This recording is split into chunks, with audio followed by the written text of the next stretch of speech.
the animal kills and carcasses. Viewer discretion is advised.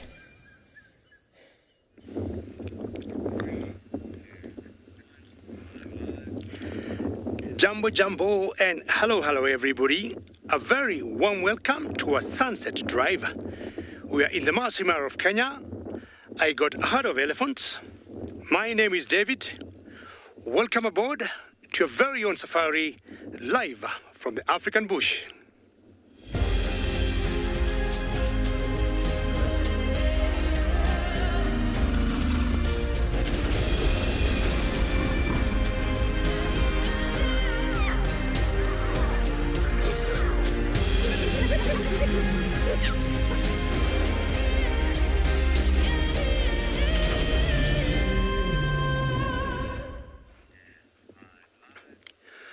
One more time, a warm welcome to a very hot Tuesday afternoon here in the Masai Mara of 29 degrees Celsius or 84 degrees Fahrenheit. We'll be coming to you live not only from the Masai Mara but from other locations in Africa. And I got a herd of elephants there. And because we're coming to you live, we'll have questions, we'll have comments, and you can always do that by sending them to us using hashtag #WorldEarth on Twitter or at FC in the comment section of the YouTube chat channels. For the young ones, you may also do the same by sending us emails, kidsquestions@worldearth.tv. My name is David, and a very good afternoon, and with me on the camera today is Bungay. How are you doing, Bungay? Very good. So, we shall be watching this particular herd of elephants because way ahead of us, if you look carefully, there's some that are doing a bit of mud wallowing there, and they're just splashing themselves with a lot of mud.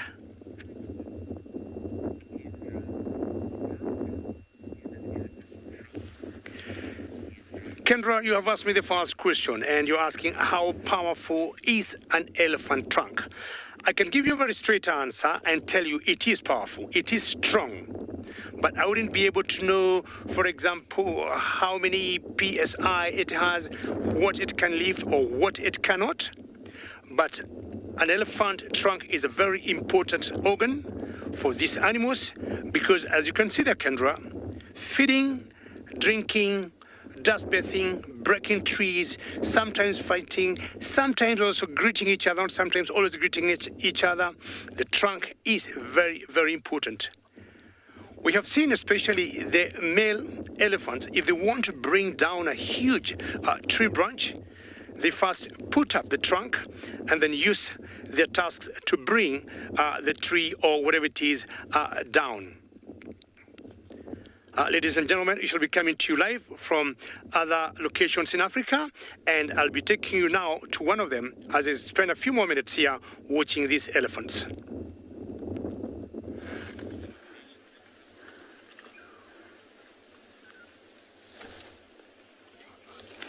So we have these two Daga boys here. We just saw them chasing like a big head of elephant and went and had a nice drink.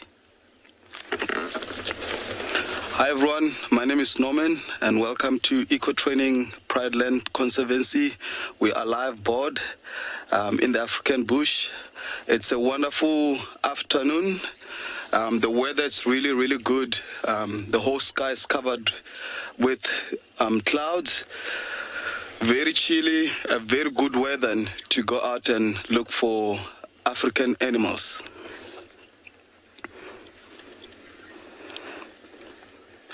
We also had like two impalas that were drinking, but it seems like they left after hearing one of the buffalo horning in the bush.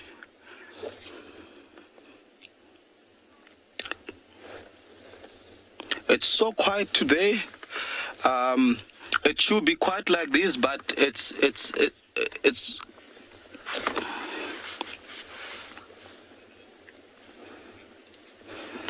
look how that bull is not really feeding on the plant, but he was just horning.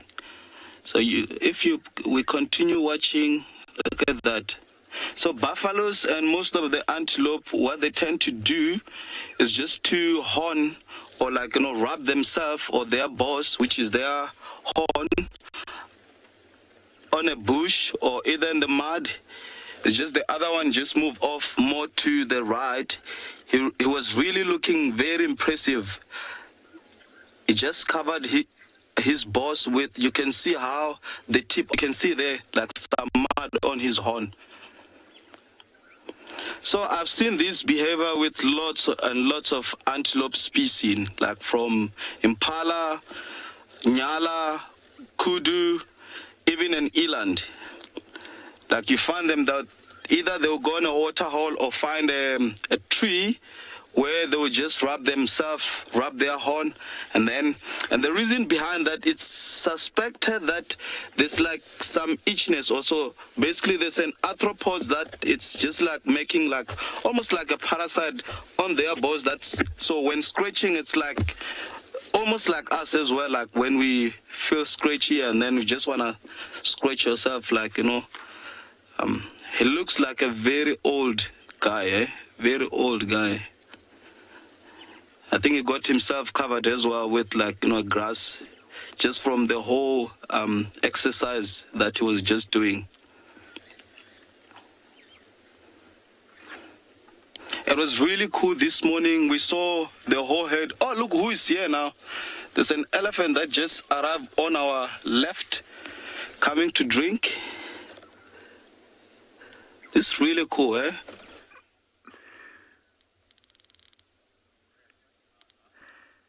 Good afternoon and welcome to this end of the Sunset Safari.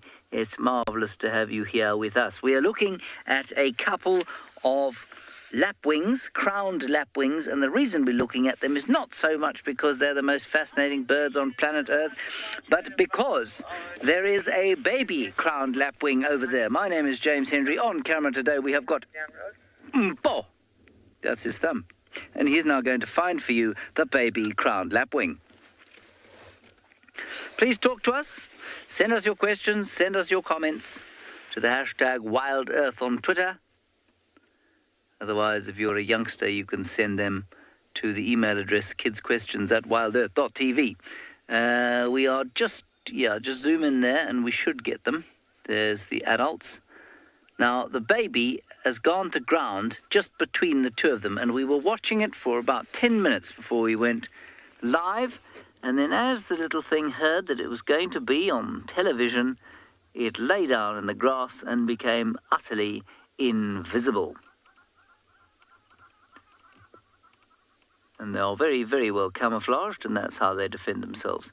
The little one is unable to fly, doesn't run very fast yet. And so it's, oh, there it is. To the left of that, there we go, we got him. He stood up. So he can't run very fast, and so his best defense is to lie still with that perfectly colored plumage on his back.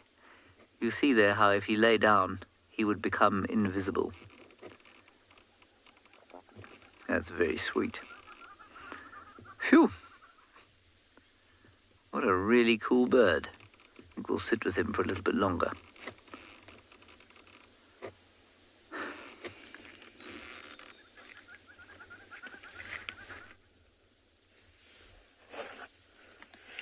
This is how I like to start an afternoon game drive.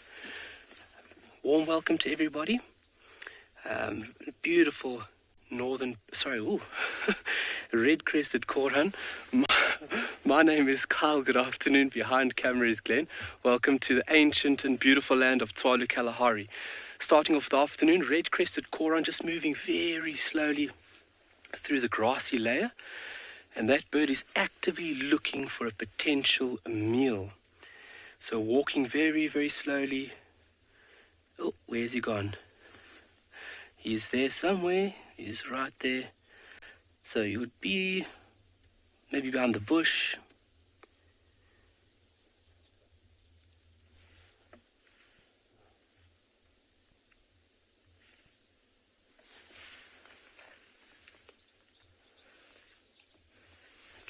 Where is he gone? Up there he is. Just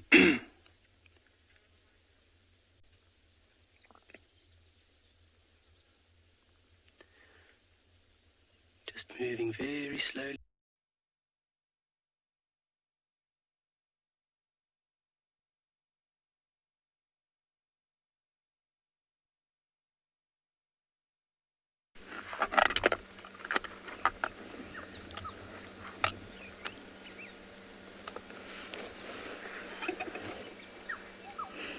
Sorry about that, guys, but we're here and we found this wonderful little dwarf mongoose. They're all over the place, and you have to sit with them a little while, otherwise they get quite scared. So you have to wait for them, and then they pop their heads back out. Hi, everyone, it's me, Trishala, and I have Niels on camera this wonderful afternoon out Tswalu Game Reserve in the Sabi Sands. So we've been driving about, and I saw these little creatures, and it's been a while since we've actually seen them, or at least since I've seen them.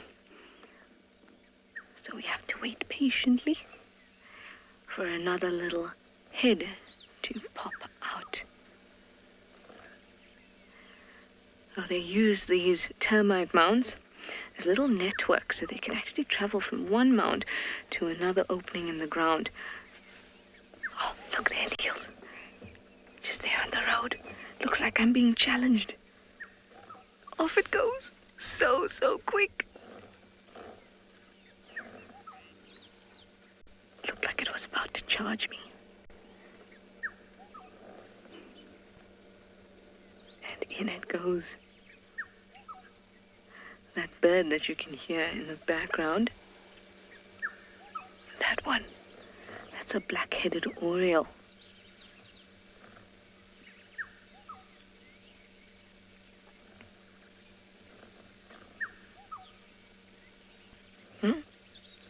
It's all about patience with these little guys.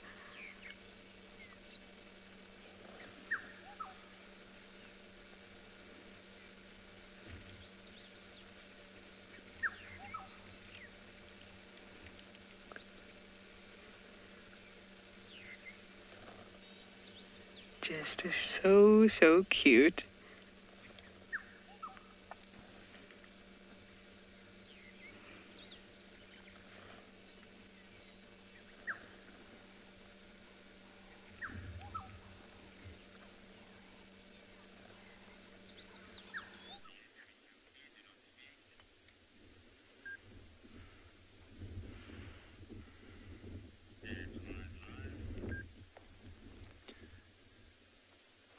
A warm welcome to all the viewers. We're currently here at Ambient in Gala, and we're watching quite a big elephant bull that's slowly feeding off some grass, but also you'll notice there's a tree, smallish tree right in front of it, and it's picking some of the new growth from that and putting that in its mouth and eating it.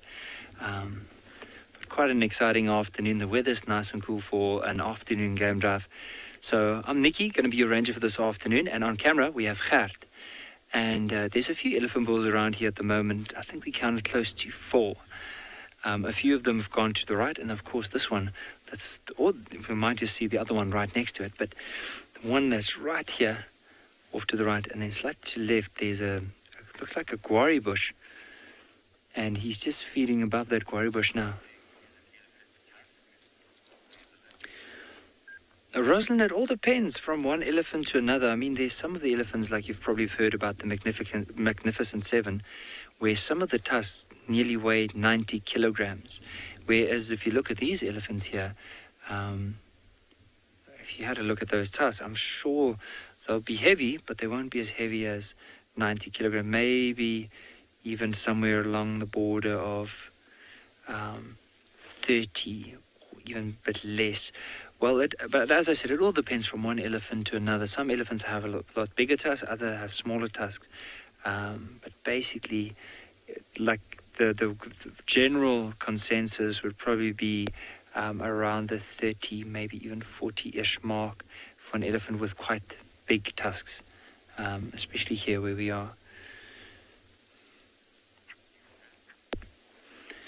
See how this one is just using that trunk to wrap it around that tree and strip off those leaves.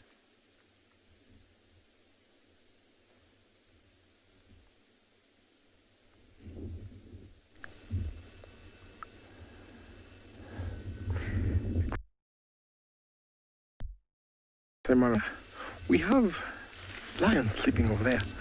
My name is Tim, and behind camera we have Big James. Talking about elephants, it's always nice when talking about elephants and see how they wander off, especially the big bulls. So these lions here are two boys, two males rather. They're sleeping here. They've spent about 3 hours here. Look at him. Sometimes they get disturbed by the flies. We have what we call lion flies that like associating themselves with the lions. The lion to the right there is a big male. It's a big male. So I reckon this other one is a bit younger. I say the teenage that has already been ousted out. So together they'll form a big team. Sometimes you find that youngster lions that have already been kicked out of the prides, sometimes when they walk and wander, because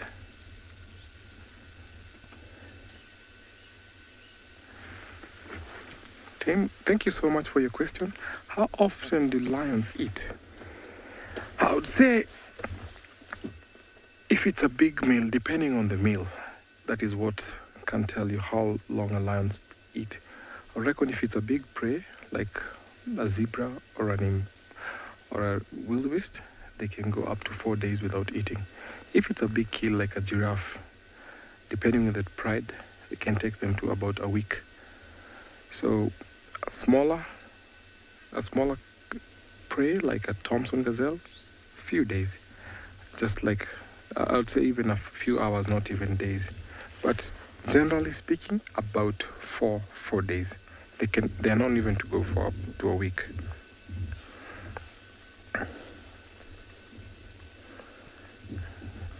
Seems like the one to the right is a little bit skinny. I hope you find some food soon. Remember, we're coming to you live from 6 different locations. We're going to send you to another safari vehicle.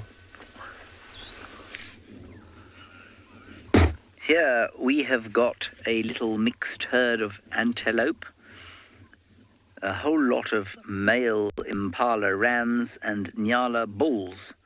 And so inevitably I must tell you the story about why it is that one is called a ram and one is called a bull. Well, you'll notice that one is bigger than the other, and that animal that you're looking at there, the nyala, is the size limit for anything that wants to be called a bull. So you need to weigh more than 100 kilograms if you want to be called a bull as an antelope. And if you weigh less than that, you are a ram. Likewise with the females, if you're less than 100, you're a ewe. And if you're bigger than 100, you're a cow.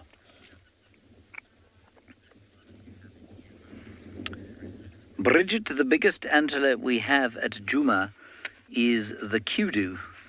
A big bull kudu weighs in at around about, I'll check for you, but around 270 kilograms. And a big wildebeest bull might be slightly heavier than that. Let's just check it up quickly so that I don't tell you a lie. You know, the mass of a male kudu up to the biggest one ever recorded, 344 kilos. That's a greater kudu. And I'll just check a wildebeest now. Big wildebeest weighs in at 251. So I'd say on average they're about the same, a bull kudu and a bull wildebeest, but a big bull kudu is potentially heavier than a big bull kudu. At least a big bull kudu is potentially heavier than a big bull wildebeest. Whew. It's all very peaceful out here right now. Couple of calls from a few birds, some greater blue-eared glossy starlings, some Birchall starlings, and even a red-billed buffalo weaver.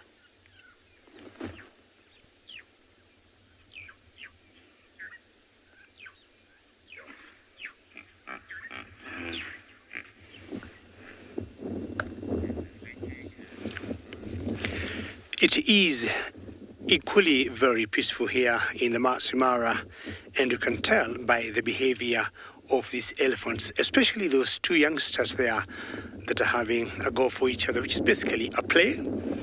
And one of them is still in that mud wallowing. See, the ones that are playing there is always an indication of animals when they're in, I would say for me, good spirits, because where we are surrounded by elephants this side, and just look at them crossing the road. And this, to me, it is very, very peaceful. It gives me lots of joy to see the trust that the wildlife has for us.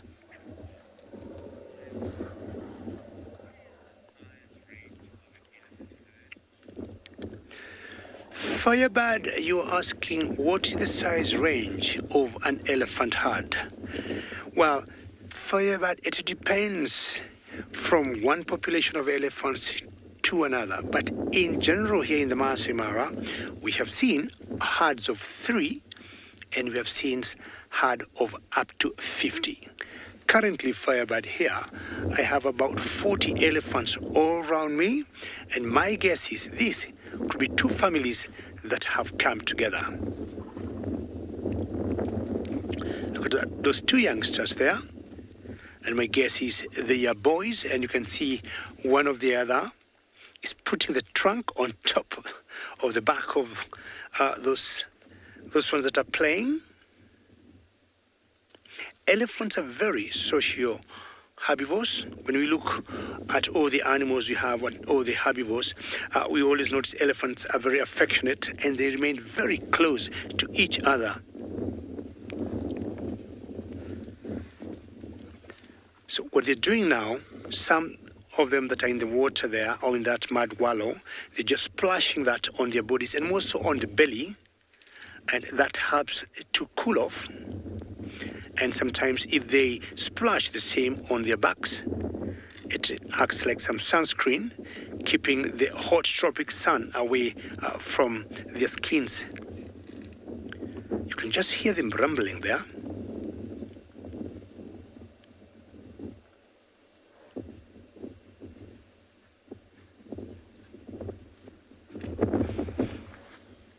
You can hear them walking through the grass and pulling the grass out of the ground. Ladies and gentlemen, remember this is a live and interactive safari.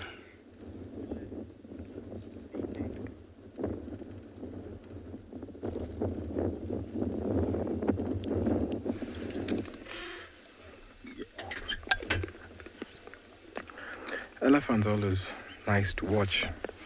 The social interaction, really exciting. Back to our lions. They're also relaxing here. Oh, that's a big yawn. Tired? Do you want to wake up? So this youngster here is getting that old guy. His name is Blondie. Where do you want to go? Find some shade? Yeah. It was a bit warm or hot where he was. That's why he kept on moving. So Blondie is...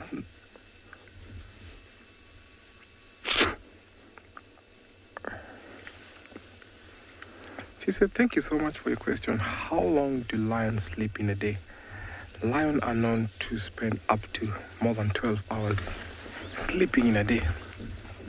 But from the behavior I've observed here in the Mara, lions can sleep up to about 6 or 7 hours and then wake up again in the evening. So sometimes we find them sleeping about 5 hours.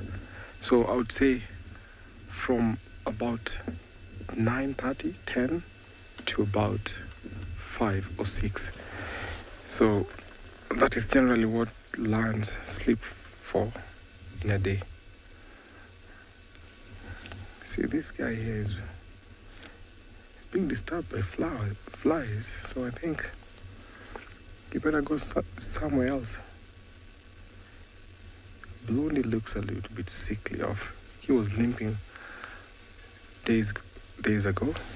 I think because we are in a core of the LEPERES pride here, at least he might get something to eat and make him a little bit stronger.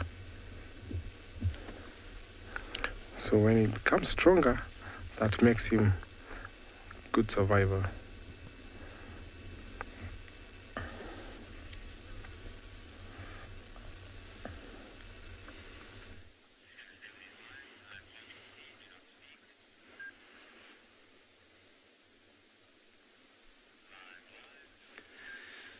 That one bigger elephant bull has joined up to another younger one that's just standing on the opposite side of him. And the younger one was feeding off, it looks like a knobthorn tree. I just want to use my binoculars and have a closer look, see especially what tree it might have been. Oh, it could have even been a black monkey thorn. It looks like it's a black monkey thorn. And the one started pushing it down to get to the roots. And of course, as soon as the bigger one smelled it, it went closer, the other one moved away, and allowed that big one to go and feed off the roots of that monkey thorn. Just look at the size of his tusk. Quite impressive male, this. And I just do enjoy spending time, especially around elephant bulls, and how relaxed they can be.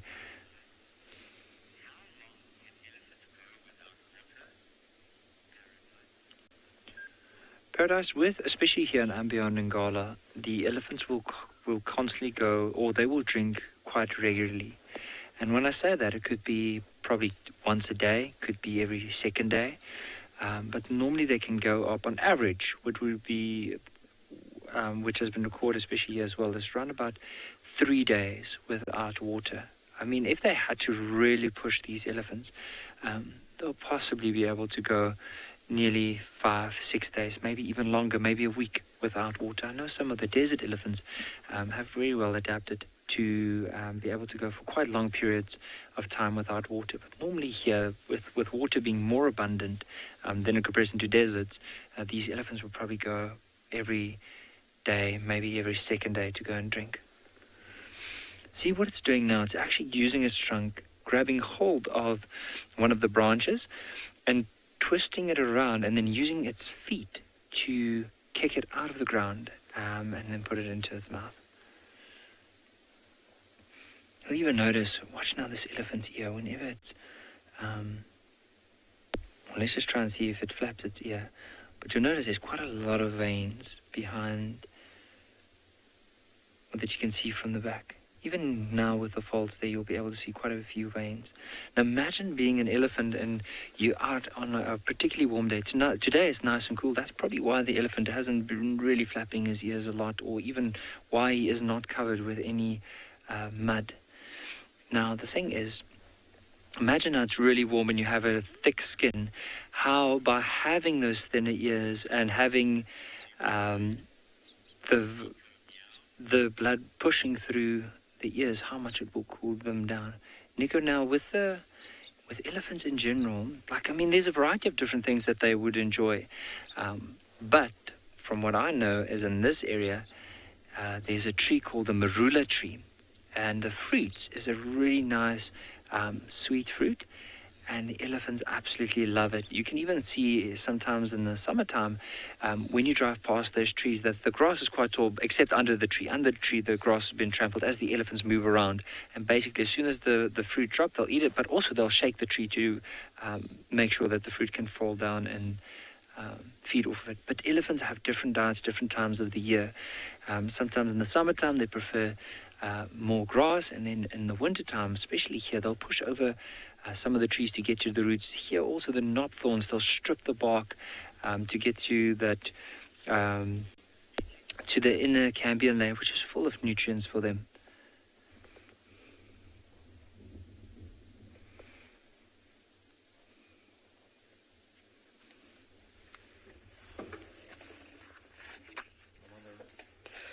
In the distance, we've got a very powerful looking animal. This antelope is a red hartebeest. A very, very, very beautiful antelope, very powerful looking antelope. And is typically found in the grassy areas of Tswalu. And this is, it's a bit far in the distance. You can see the heat rays from this afternoon's heat. It is quite a way away from us, and that's why those heat rays are fairly visible in view right now.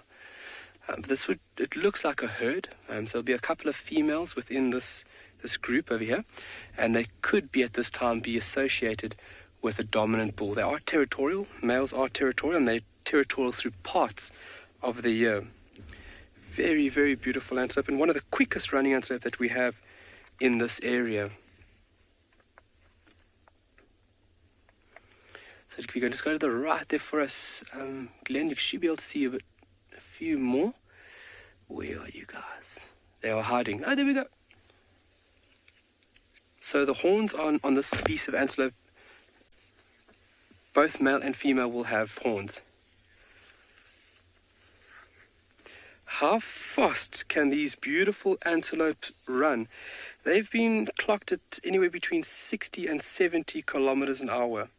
Very, very quick running antelope, and they can keep that speed, and as well as the distance. Their duration is extremely well equipped for these open, vast environments, and it's due to that sloped back that they have. So you can see the hindquarters are a little bit lower to the ground, and when they're running, they won't obviously be able to run at top speed for a long duration, but they can keep up an efficient canter for quite a while. That'll outdo most predators. I mean, we spoke about the cheetah a day or two ago, and they can only do 70 to 80, maybe 90 kilometers an hour, but only of a short duration.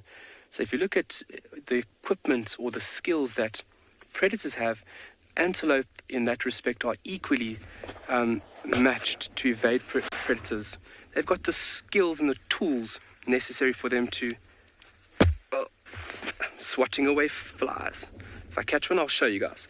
But yeah, they've got a very efficient canter that they can maintain for quite a while that will outdo most predators out here. But being out in the open, you need your set of horns to protect you, and both male and female have horns on this antelope.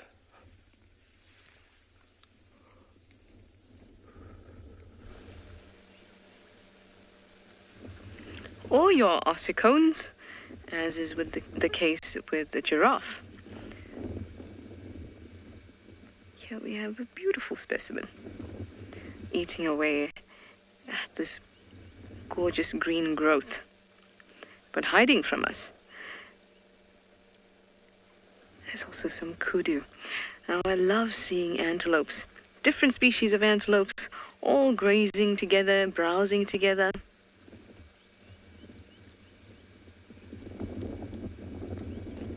Just lovely. Here's a young male.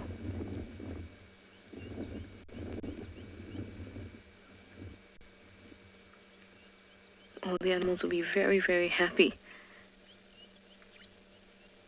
to see these lovely leaves coming up so they can eat something juicy for a change. It's kind of painful to watch them eat the dry leaves and dry grass that they have been eating for so long. Oh, look at them.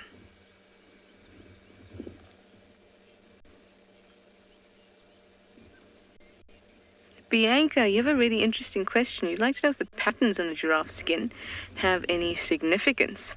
Well, these are unique patterns, so you can use them to ID giraffes. And of course, it's quite evident that it can be used for camouflage as well, because that light and dark pattern, as with lots of animals that have a light and dark patterns, with its stripes, with its spots, is that creates a shadow and light effect. So it could look like the light streaming through the bush. So it breaks up the outline of that animal. So it allows them to conceal themselves a little bit better.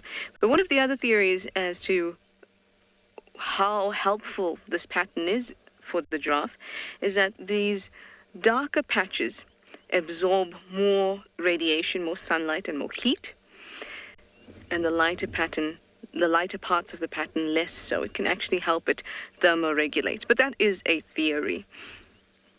Very difficult to test that kind of thing. Similarly, with zebras, and there's actually some, I saw some, but their pattern is helping them escape my eyes at the moment. Same thing with zebras, dark and light. It looks like shadow and light in the bush, because in the bush it's not one solid light kind of availability. So it always looks like there's shadows being cast everywhere.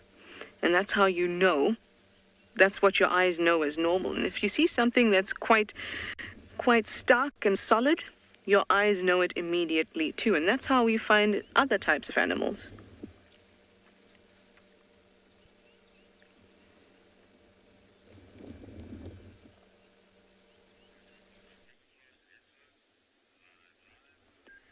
So have a look at how this elephant is using that trunk like a tool.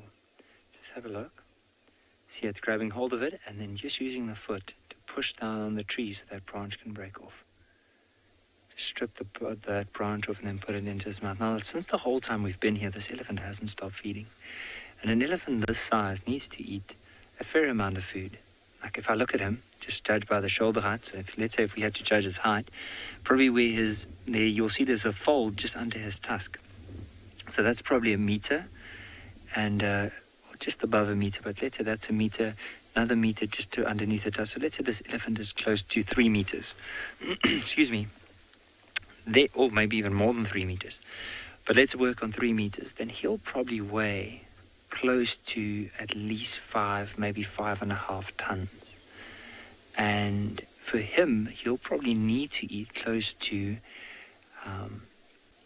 200, maybe 250 kilograms of food a day to sustain that body. That's like 450, maybe 500 pounds of food. See, and how he like selectively uses that trunk, almost as we would use our hands to grab hold of it and then take one specific branch and then tear it off and put it in his mouth, almost making the most out of it. Because sometimes elephants will break a big branch into their mouth, put it in, and then drop it out, and then of course they waste a lot. But in this area, there's not a lot of these trees around. And so this elephant is carefully picking almost every single branch to try and make the most out of this tree.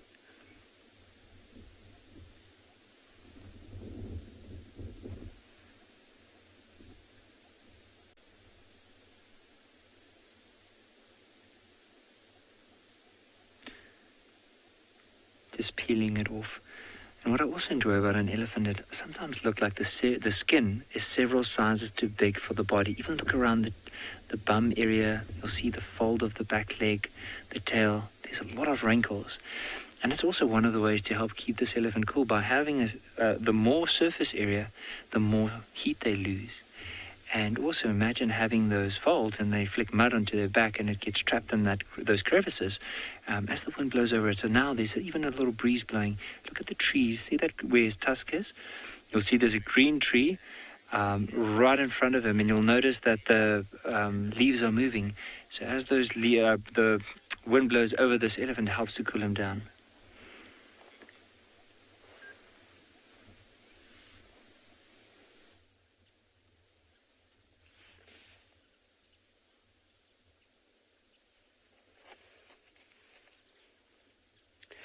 The unmistakable colors and behavior of the pale chanting goshawk perched up on a beautiful camel thorn, and the bird is just scanning and surveying the land below for any movement, rodents, lizards, even other little birds.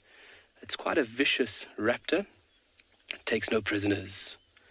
Oh, it looks angry. So the bird's behavior is quite nicely displayed right now. It's something referred to as gleaning. So the bird perched up on top of a tree and just surveying the land below, watching for any movement. Obviously, raptors' eyes are well adapted to pick up movement and also over a great distance. They've also got binocular vision, so the eyes pointed or positioned in the front of the head, not on the side, and that allows the bird to pinpoint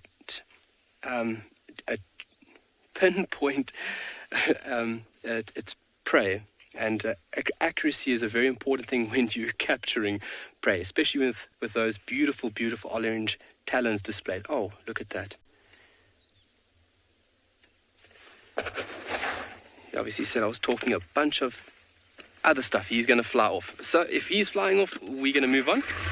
We're going to move down south. We are in an area where there's been a bit of lion activity. And what you're going to be doing is just going to go over this ridge and scanning the water hole below here. If there's any activity of lions, maybe we can pick up on some other antelope species, and then as well as it's great birding down there as well. Beautiful mountains. We've sat for a little longer in the same spot, and I think the zebras heard me talking about their coat, and they came out to show it off.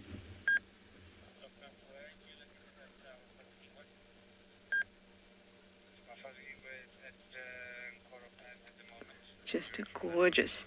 I've heard a wonderful update about our lovely leopard Tingana. He's our dominant male leopard. He's a beautiful, beautiful male. Although, have you ever seen a leopard that isn't beautiful? I certainly haven't. But Tingana is very special, and he was seen just this morning in Buffelshoek. So that's really nice to know, because our sightings with him have become less and less frequent, but he certainly is still around. So that's wonderful. Now it seems everyone has crossed the road to slightly greener pastures.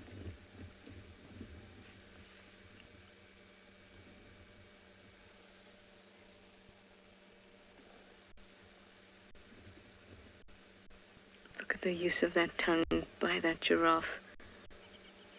And the lips.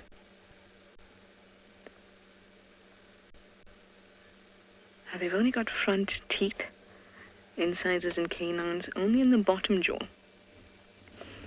At the top they have a hard dentary plate, although they do have molars, but they're not in the front. And that helps them to have quite a firm grip as they pluck away at leaves. And they can also be so specific with what they put into their mouths, because their tongue is just so maneuverable. A prehensile tongue. Look at the way it uses it. To just wrap around the little stems and leaves and pull it into its mouth. Gorgeous, gorgeous sighting with all these antelope.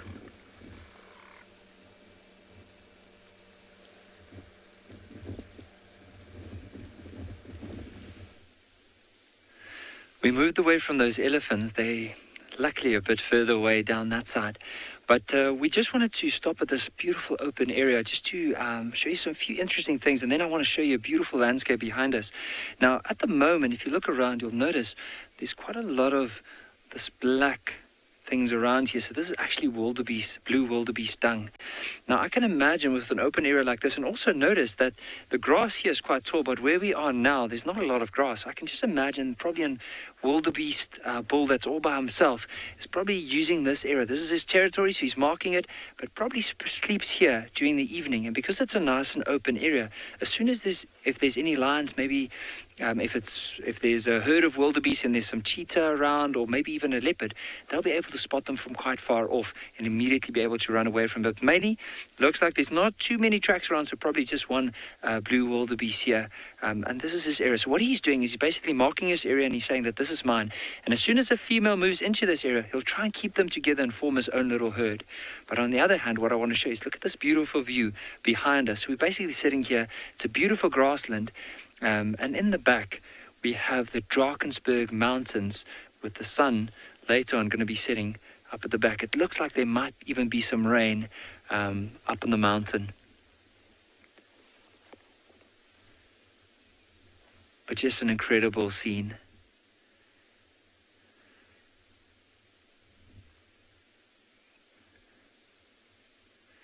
So...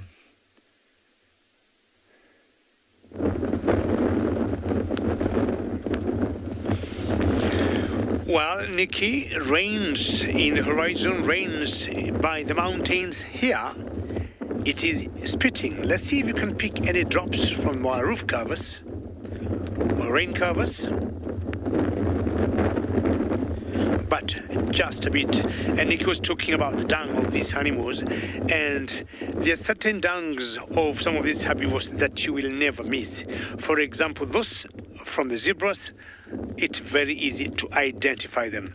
But look at the smaller antelopes, the likes of the ground gazelle, sometimes impalas, sometimes the Thompson gazelles. If they're all out in the field, unless you are a guide like us, sometimes it's always very easy to mix them up. Now, I got zebras there, I got elands, and I also got toppies. Now, the wind had just picked up, and all these herbivores you're seeing here, they all stopped eating, because when it gets very windy, they're always very uncomfortable. They tend to panic, because they know normally that's the time the predators will always strike. Now, the toppies are the animals, of course, in the foreground there. And when I talk of the toppies of East Africa, sometimes I make a joke and I call them the sesebes of East Africa. It's a very similar species of antelopes that you'll see in South Africa. The zebras here, of course, are the bachels or the common zebra. Sometimes we also call them the plains zebra.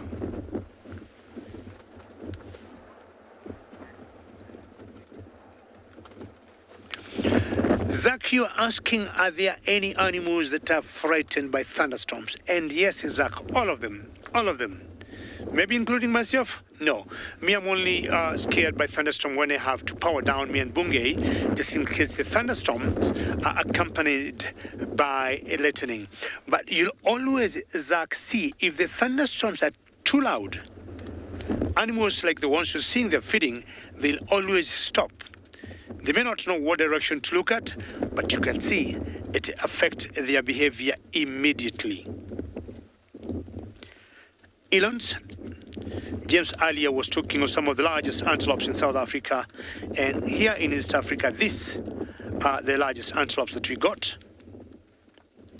And the males always slightly bit larger than the females. And you can tell slowly they can pick up thunderstorm from a distance. Of course, they are also getting the rains a little bit.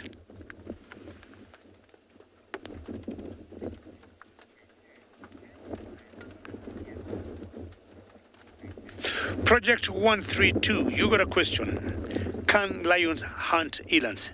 A big yes. Now, Project 123, currently we still got some bits of migration in the Masai Mara, and I think we got the tail end.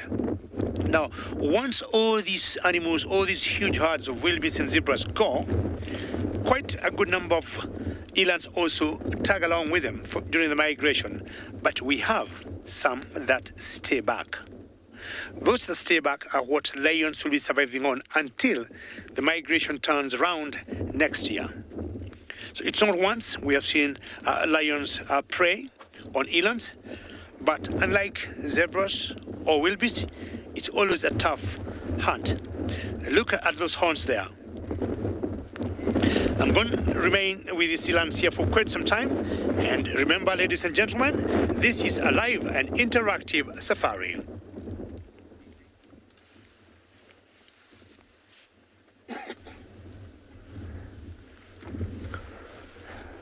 Antelopes are always nice to watch, especially when they're mixed herd, because they play a good security for each other. We are on a different sighting. We have a male lion and a female lion. These two are about to mate. This female is not yet receptive. She's not yet come into mating terms with this male. So the male lion down there, his name is Splitnose or Bob Marley. And then the females to the left there is from the Olololo pride. Look at how beautiful the mane is. What did he hear, lion? He picked up a scent, or maybe he had something. Lions have very good hearing sense and also good sense of smell. As soon as he gets something, picks something, he'll just definitely move around. And that's one reason that this lion has woken up to. Look at the big male. So these men help these lions, especially when they're fighting. So lions land big, powerful blows onto each other. So the mane protects them in search of a big fight. Look at his nose. That's the reason why we call him split nose.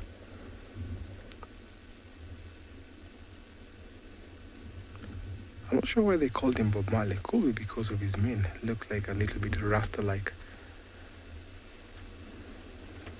Very strong male.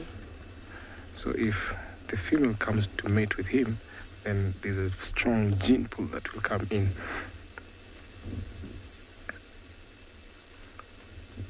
Lionesses come into estrus after every 2 years, after successfully weaning their cubs. So lions, after, let's say for example, this lion becomes pregnant and gives birth. So the gestation period is about 3.5 months. This lioness will, after mating, will go back to the pride. And when she's pregnant, ready to give birth, she'll isolate herself, go to a den and give birth. After 6 months, introduce the cubs to the pride and then reintroduce them back to the pride.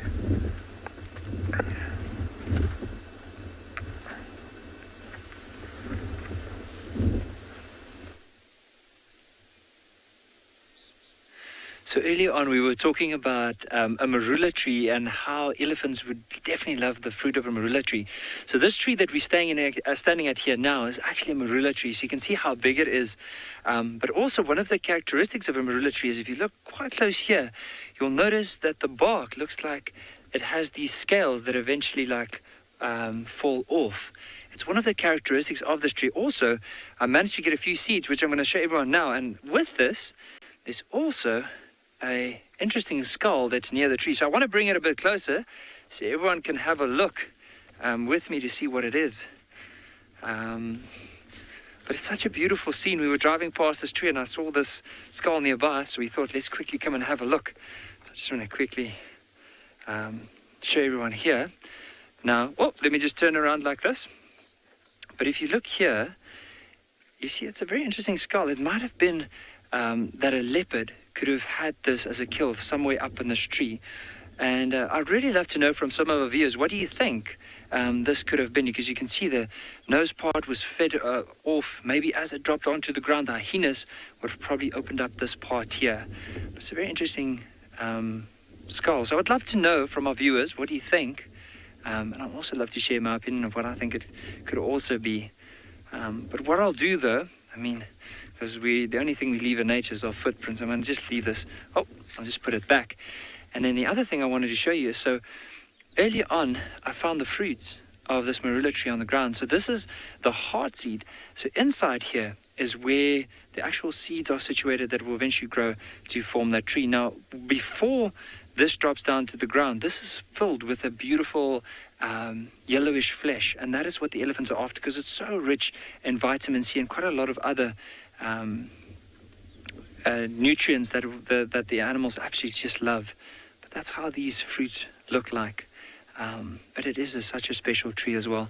So, how interesting is that? On that note, shall we carry on? We'll leave these seeds. There's nothing in them. But I'm sure what happened there was probably the baboons that pulled it over, opened it up to get to it. But Ian, I agree with you, and I agree with all our viewers. It's definitely had to be an impala. I think it is. Because I'm just thinking maybe a young kudu, maybe the chance of a duiker, but most likely, judging by the area, it would have been an impala. But Gert and I are going to eventually venture off here and maybe see if there's anything around the waterhole in front of us.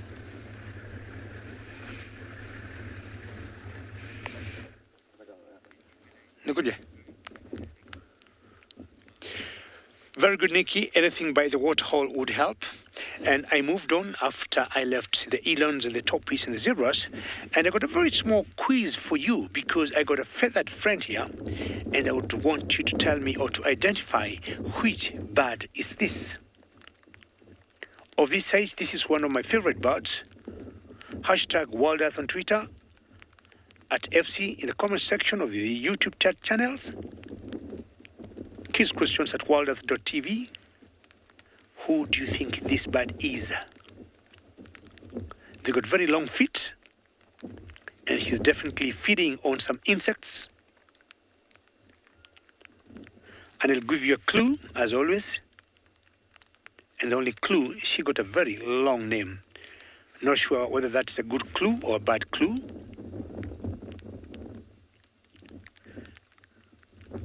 Look at the black on the throat.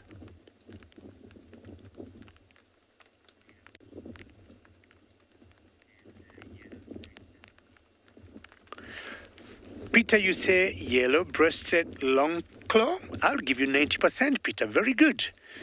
Very, very good. Yellow-breasted long claw from Peter. I'm giving you 90%. You're just about to twist the words a little bit, and you'll get it correct. It's the yellow-throated long claw. Peter, you're basically right. Thank you so very much. Well done, Peter. And look at the claws on this particular lark. They're very long, and that's where it got its name.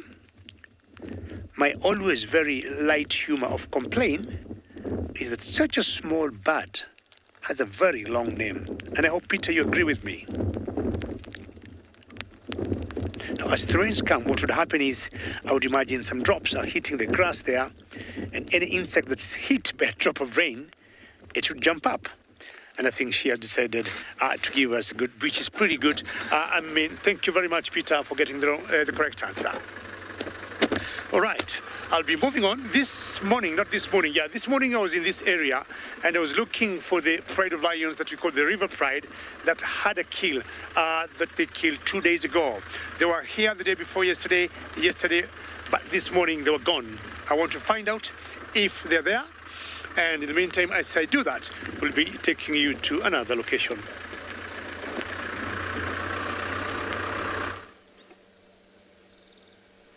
Here we have an aerial predator. There's the Wahlberg's eagle. It's so nice to see them around. We've been seeing quite a few of them, which is just lovely. And that's because they're intra-African migrants. And they arrive during this time of the year, actually a little bit earlier, and it's just wonderful to see them all around, and they come here to breed, as most migrants do, which is just lovely. So we've seen this guy or gal. You get them in different morphs. Pale morph, a dark morph, you get an intermediate morph. Quite exquisite eagles. And they weigh about a kg, but the female is just a little bit larger. You can see that crest as the wind blows.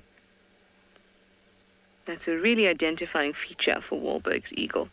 And you can tell very quickly that it is one when you see that.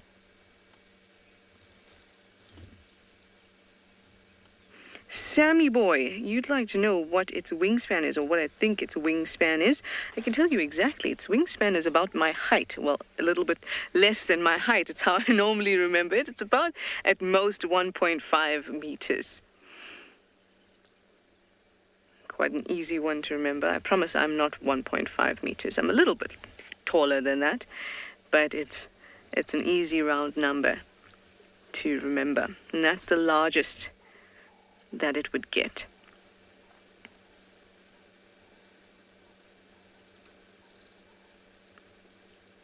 Really strong, sharp talons, so it can catch a good amount of small mammals. Doesn't really delve into the larger creatures, obviously. Even a scrub hare is quite large, but lots of rodents, small mammals in that sense, squirrels, etc., as well as little reptiles and amphibians. Is that a nice find? Love to have a bit of a bird as well on the list. Well, if it wasn't on your list, now you know a Wahlberg's eagle for you. Sitting very pretty for us too.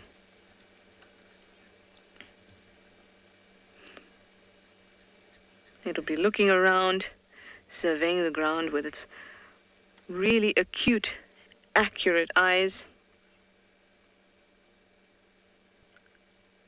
looking for a snack of some sort, as are most animals out here in the bush. Well, this was a really, really nice sighting.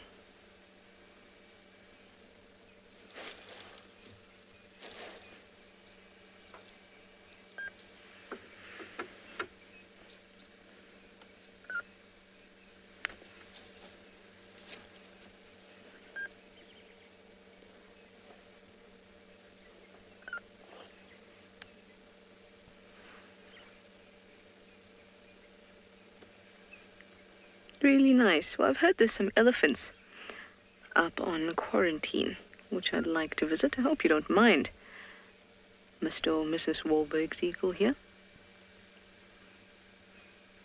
It really is such a pleasure to have them back. We've been seeing so many eagles just in general. I feel like the bush is possibly the thinnest I've seen it this year. That I can see roads from one road that I couldn't see before. Maybe that's why we're seeing more of the eagles that are not intra-African migrants. But we've been seeing tawnies quite a bit. Wahlbergs, obviously, quite a lot. Batteliers as well. Batteliers are all over the place. I dare say the battelier might be my favorite.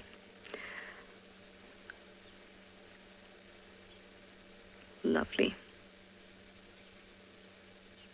And it was interesting to watch. Recently I had a Wahlberg's eagle. Was it yesterday? I think it was yesterday. You know, out here all the days leak into one. And it was quite low on the ground hunting. It was quite a spectacle to watch. Really nice. Well, I'm going to head up to those elephants. Hopefully we'll catch up with them.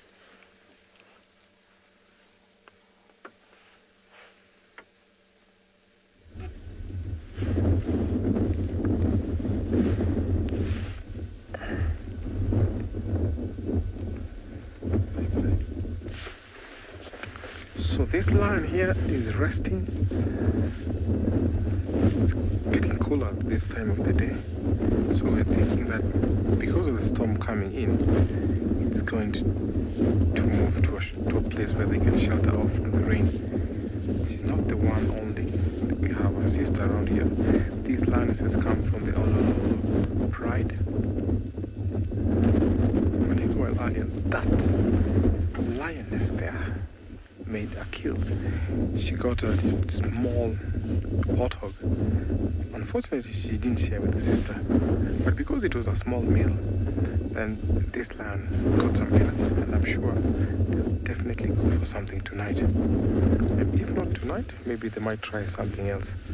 Maybe tomorrow, if they are not lucky enough. So this is a big territory here. The Lolo Pride cover a big territory. I reckon they're about more than 17 lions. So you can imagine, but a little bit they've been split up. In the entire Mara, we have about more than 50 prides, but we have lots of breakaway. Breaking away means that an ouster comes in, forces all the lions to split up, maybe fight the old male that is in the territory, and then some of the lionesses follow that male. That is what we mean by breakup, and some maybe choosing their own path to go about. At this time when it's about to rain, it's always an advantage because most of the plains game don't smell rain. Sorry, they smell rain, but they can't get the scent of these animals. It's so easy for these lions to approach and get to them. Look at how she's scanning. I'm sure she's seen something, but again, she's also sheltering away from the wind. So when the wind is blowing so hard, you can see how she closes her eyes. Look at her ears pinned to the back. They have a very strong eyesight. So that tells you that when whatever we see, lions can see about 6 times much better than us, which is so interesting.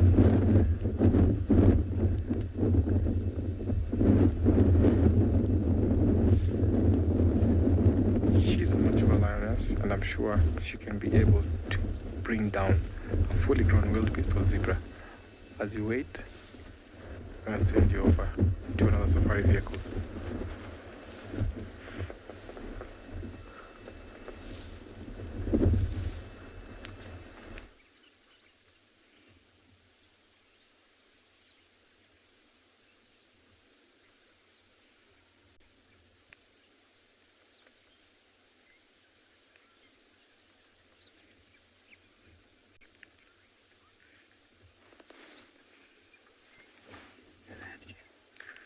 We're live.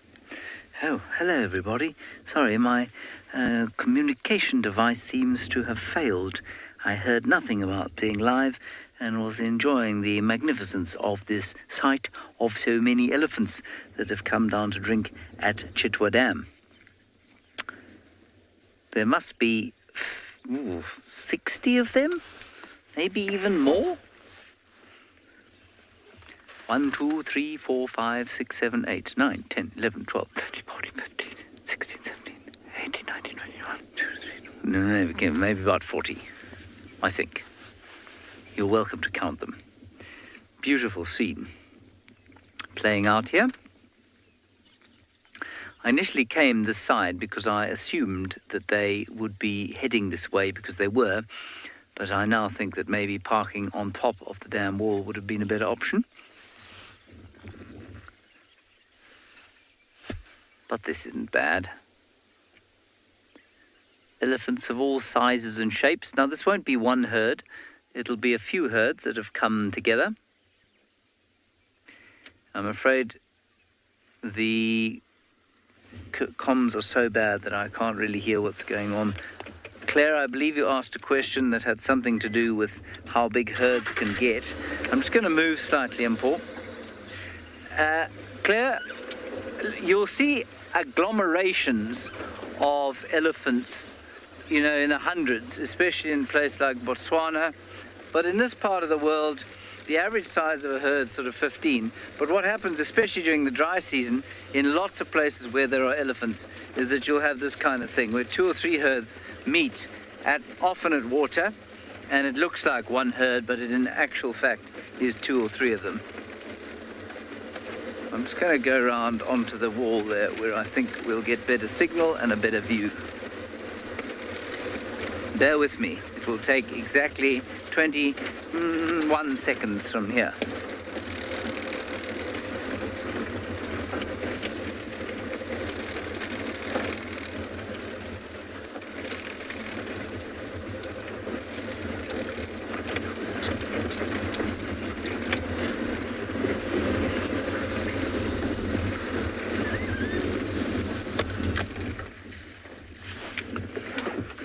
How's that?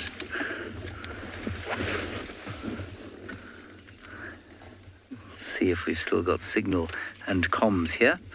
Quite a nice eye-level shot of all of the elephants. Good. There we go. That's much better.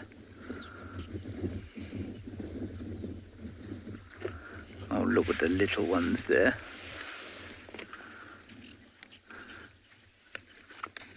Dave, they do drink with their trunks like a straw, except that, remember that the trunk is the nose, and so they don't suck water into the trunk and then through the sinuses and down the throat. They suck it into the trunks and then blow it out into their mouths.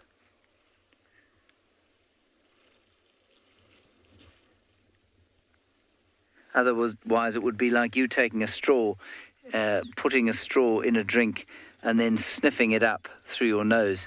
And I'm sure you can imagine how unpleasant that experience would be. Oh, there's Fang. And Paul, can you see? Yeah, you got her there. She's right on the edge of the water there. Keep going. Just zoom center frame. Just behind that one. That's the one turning away to the left there is Fang. She's now got herself behind everyone else, of course. For those of you who don't know, Fang is a very special favourite elephant that we see quite frequently. Well, relatively frequently. And she's got a very long, recurved right tusk. Henry, come in, Henry. Now, go ahead. Just testing there. Sorry, I was calling it all of Aubrey and I was worried my radio had a problem.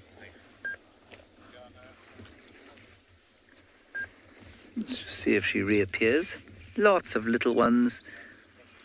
And I always imagine, I don't know if this is true, but I always imagine these groups of elephants coming together with great excitement. Like meeting parties of excited elephants who haven't seen each other for a long time and are quite bored of each other's company, meeting up with friends.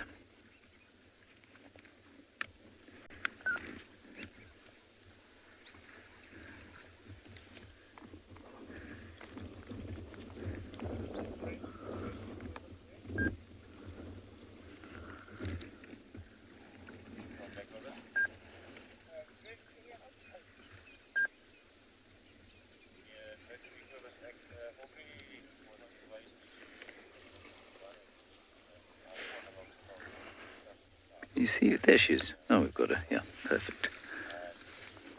With her little baby.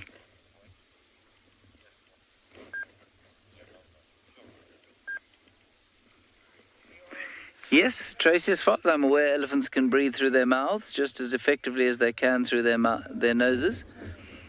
And so, yes, indeed, when an elephant pushes its trunk into the water, unless I've forgotten something of fairly vital importance, they are able to breathe through their mouths. Whether they're able to do it simultaneously or not, I don't know.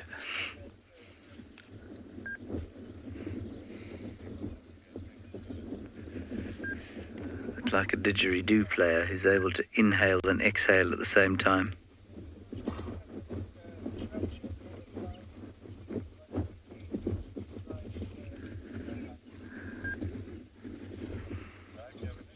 I think this is especially exciting for the very little ones who are probably meeting up with strangers for the first time.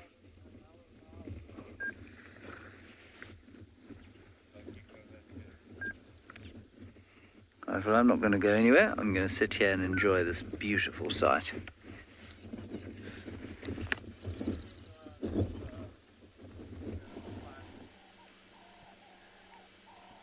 It's so exciting for little ones.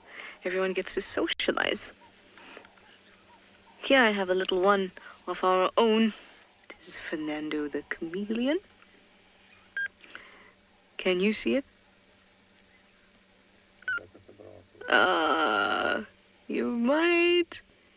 The wind is doing us no favors. If we go a little bit higher, I think I saw his head. There we go. A little bit more. Ta-da! There is Fernando, the flap-necked chameleon. I haven't visited him in a while, so I thought it would be nice. I keep calling it a him, but we don't know if it's a male or female. This one is a very active chameleon, I must say. He moves about quite a lot. She's really nice to see.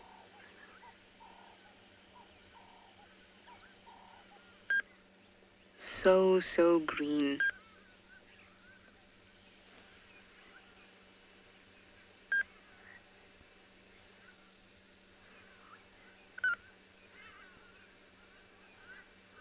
It's quite interesting. And Nyala just came running out of the bushes behind us. Stopped, looked at us, and is now carrying on. I might have a look around you for a predator.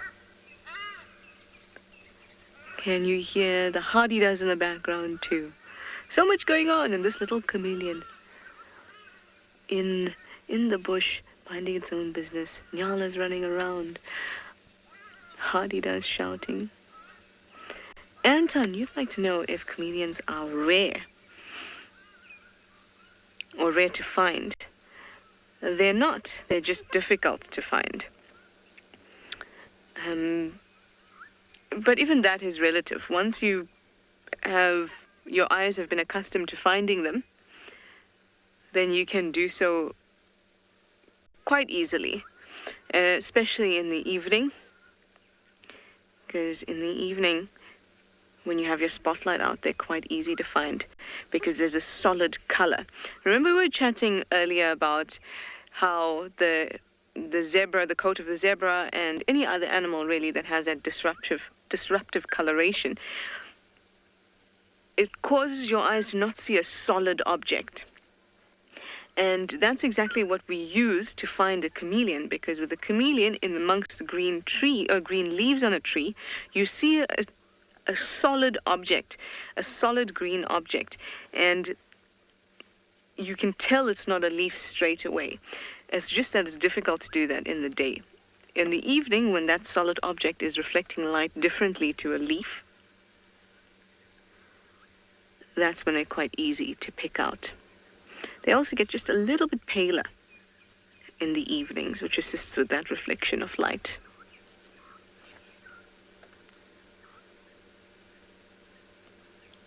There are lots and lots around. It's just a matter of finding them.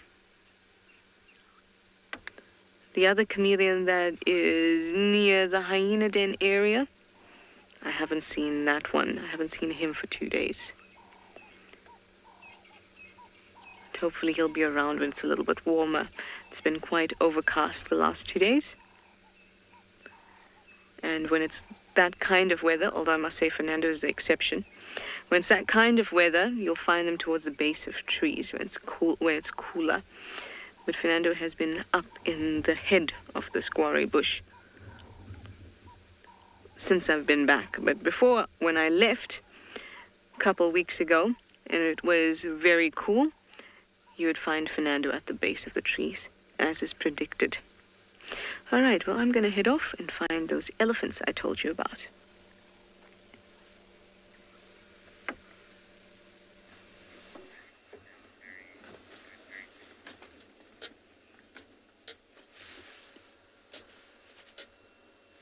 Trish got wonderful eyes when it comes to spotting chameleons. And I don't know how she spots them, but I got a lot of respect for her in catching up those reptiles. Now, you remember earlier I was telling you I would come and chance for this pride of lions.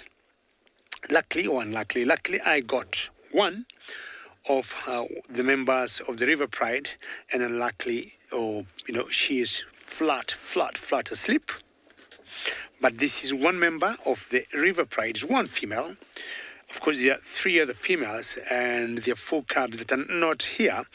But this is a good sign for me, knowing how social the lions are, or the lionesses for this matter, or for that matter. So what I want to do, my plan was to wait a few moments and see if the others may show up. If they don't, I'll just need to move around and browse in this particular area. See how she's panting. And 3 days ago, they brought down a zebra. So definitely, they may not need a meal today, maybe tomorrow and the day after. Hello there. I would guess could be some water drops or raindrops that could have entered her ear, and she had to shake them out. So I'm not surprised to be in this condition for a few more days.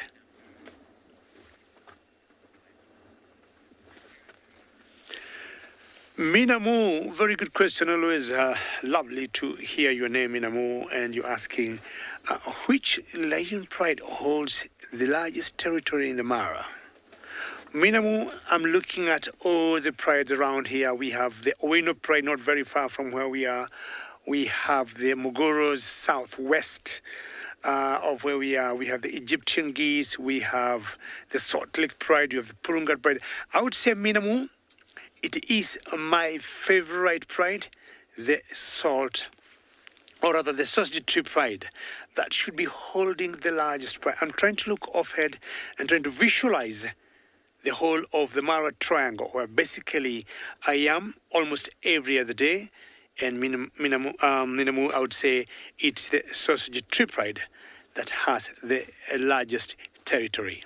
I mean, it's equally a big one, a big pride too, because I even forgot to tell you from where I am, or from, where I am and where Tom is. It's not very far. And Tom had the Ololo pride. So what I want to do is to move on, because the sisters or first cousins of this lioness did not come here, and see if I'll be lucky to spot them for you, as we take you to another colleague of mine.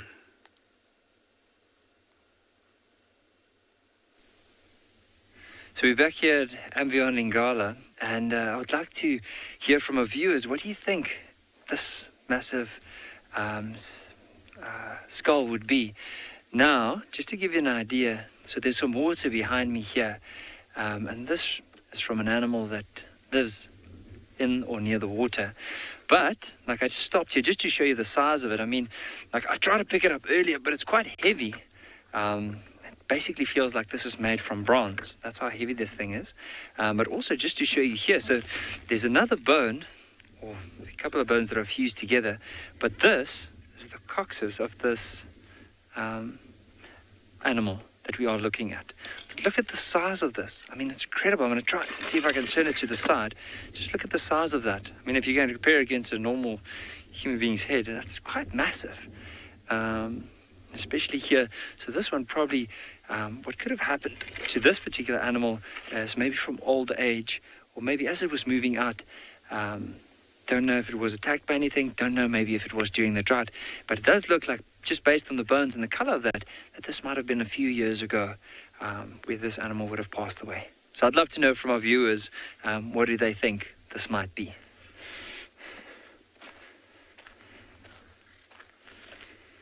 So I just want to, from here on, we'll start carrying on. We actually came past this waterhole, see if there's any other signs of elephants, or maybe even lions. We're looking for lions the whole afternoon.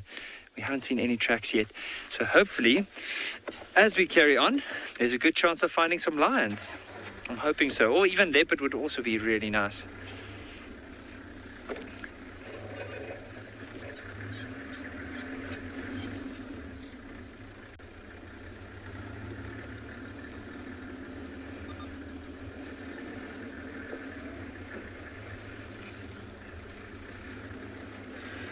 Sally, I agree with you. That is a hippo. And how big is that skull of the hippo? You should feel like it's quite heavy. I think that bottom part of the skull that I picked up was probably close to 20 kilograms. Like if I don't want to underestimate my strength there, but I think if I had to feel how heavy it was, it might have been close to that. But from now on, let's see if there's any signs of hopefully some lion or leopard.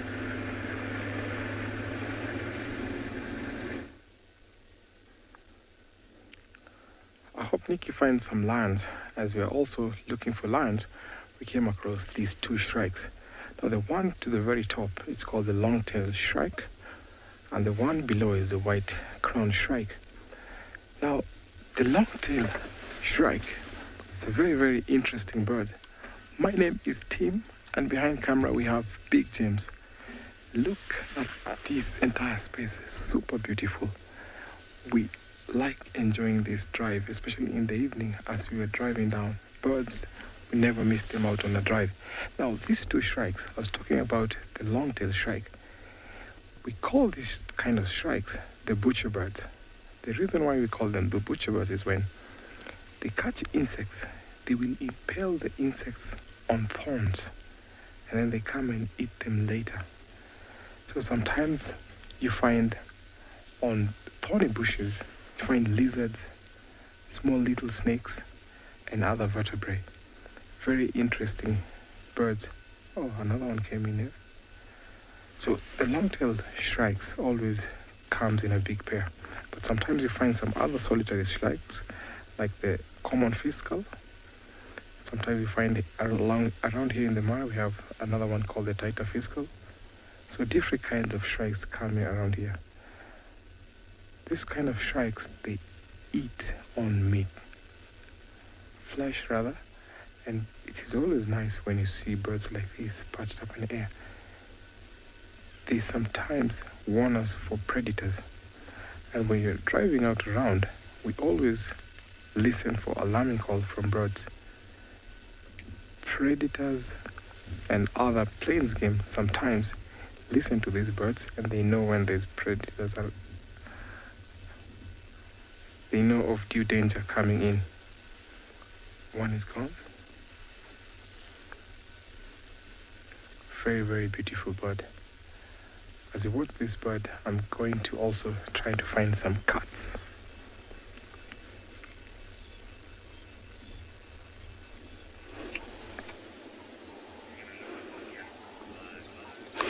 Look what we have here. Very beautiful, one of my favorite African migrant, a wallback wallback eagle. It seems like this pair is busy cleaning themselves, so basically they are preening.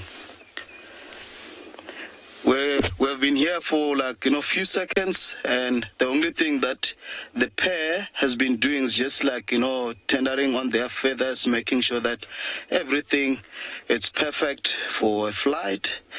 Just similar to when we take bath, making sure that we all good and feel good.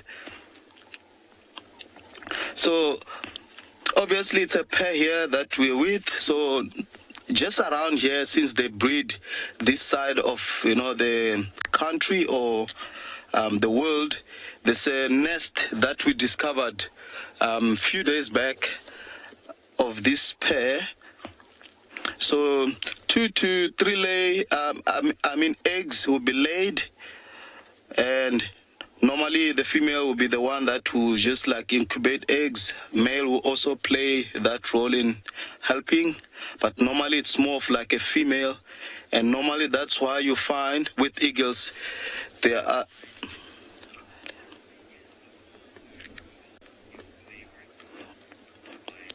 Wiley, so one of the things that when I was growing up as a kid, normally we'll see this brown eagle when I was a kid, and we'll be told that now soon the rain is coming. So if you check Western and indigenous knowledge that local people had, those look for a certain sign of certain animals or pattern of the weather, and wallback eagle was one of the bird that I remember just being a cowhead from home, looking after our livestock. When we started seeing them, we get excited because we know that soon the rain is coming and we'll be planting lots of crops in our farms. So yeah, that's one of the reasons that I love this species of bird in particular. I actually grew up in a place where bird life it's really good, in Makuleke, just outside Punda Maria Gate. So one of the things that makes him a wallback eagle is that dark face, more big, he's feathered all down to his feet and brown uniform, but you also get one on a pale mauve.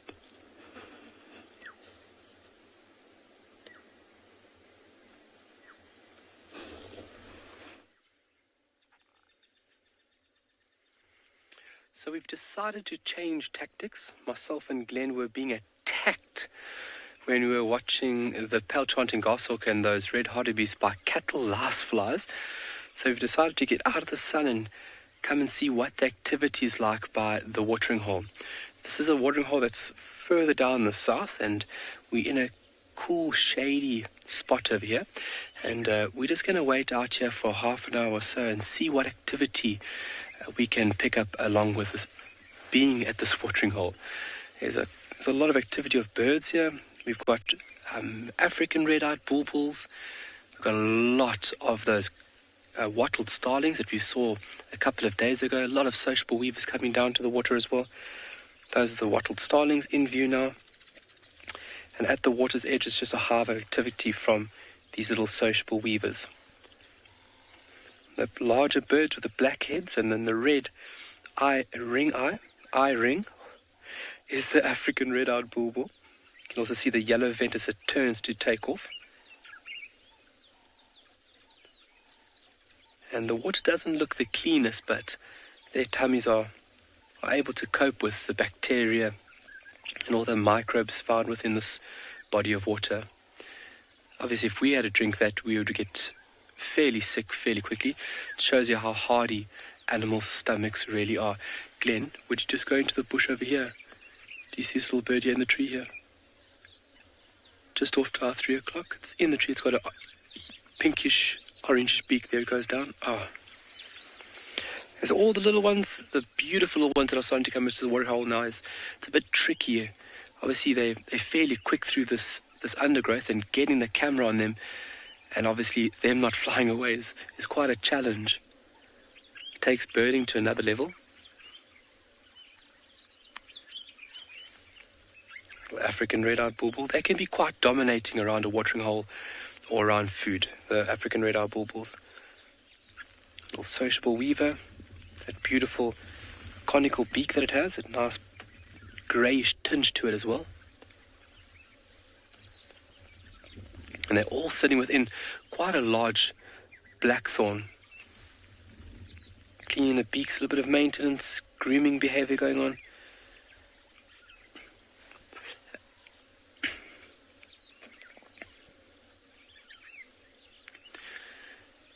Susan, yeah, so many species of birds. Yeah, Tswalu, we're really lucky. There's been a recording of 280 different bird species recorded on Tswalu. But then a rough number for summer, we sit around about 120, and in winter we go down to about 80 odd birds. But the diversity of birds, not only through Tswalu, but South Africa is tremendous. Colors, shapes, different breeding behaviors. It's really entertaining. Nice glossy starling in the middle of the picture. Look at that eye. Wow. And what a beautiful color being shone off that bird's feathers. Wow. And you can see how watchful everybody is. Of course, a predator, an aerial predator, would be your biggest threat at a pan like this here.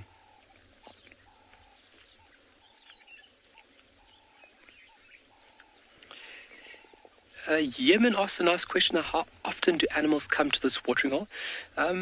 It's visited quite frequently because we're sitting in one of the very southern parts of this area, and it's one watering hole, and it's set, I think, about another 8 or 9 kilometers from the next. So we're pretty isolated. So you'll have quite a lot of traffic coming in and out to this watering hole. So a lot of hoofed ungulates. We've got a lot of lion activity here as well, which is always exciting. Sitting here and then suddenly this, big beast strolls in. Oh, look at the yellow canaries. Striking yellow color. Beautiful. And the birds just keep on coming. So Glenn, if I can ask you just to go out quickly, just to show Yemen the activity. If you look in picture Yemen now, if you can go out a little bit more for us, Glenn. There we go. If you can take a look at the top right-hand corner of the picture, that bare soil, those are all game trails leading down to the water itself. So you'll have game trails coming out from far and wide, converging and becoming quite prominent as you get closer to these life-giving bodies of water. And it's not only, the mammals we find, we also find reptiles. We could be sitting here and suddenly a tortoise strolls in, or a monitor lizard. So it makes me excited, makes my skin tingle, thinking about what possibly could come walking in here while we are sitting and enjoying it. Everybody huddled up, a lot of chattering going on, a lot of communication, and hopefully a few of the calls everybody can actually hear coming through the mic.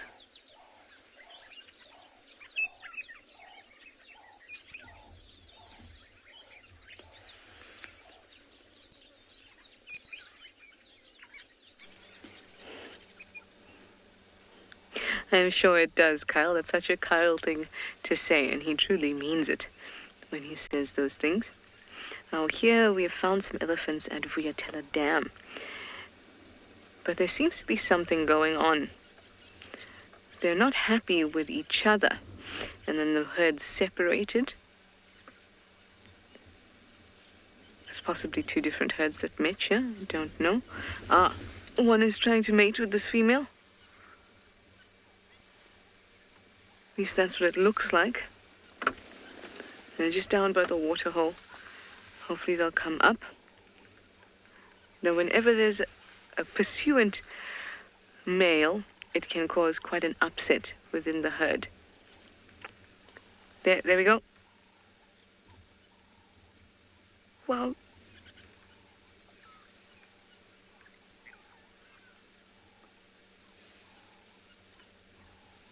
oh my goodness, he's just mounted her. He hasn't actually mated with her, but obviously it's difficult to tell here.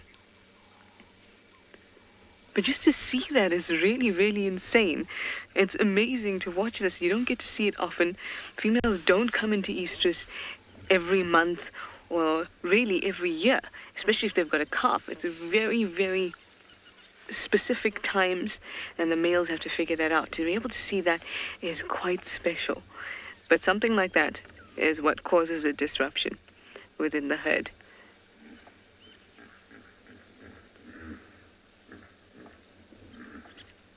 That's the hippo.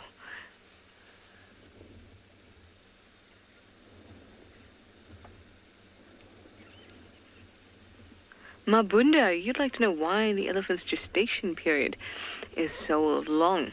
And it's because they have a lot of developing to do. That little calf is about 100 kgs when it's born. It is able to walk, move with the herd. All that development takes a lot of time. And that is essentially a result of the niche that they found. They are big, large animals, a niche not occupied by any other animal. And so, naturally, their young will be born bigger, heavier than any other. But a lot of development has to go in to that youngster. A lot of cost or expense to the mother. She has to take care of this youngster, not only when it's in her, but also outside of her. So there's parental investment. But when the fetus is actually developing, the nutritional, chemical, metabolic investment that goes into that calf is extensive. If they didn't have special adaptations to be able to actually do that, the mother would die.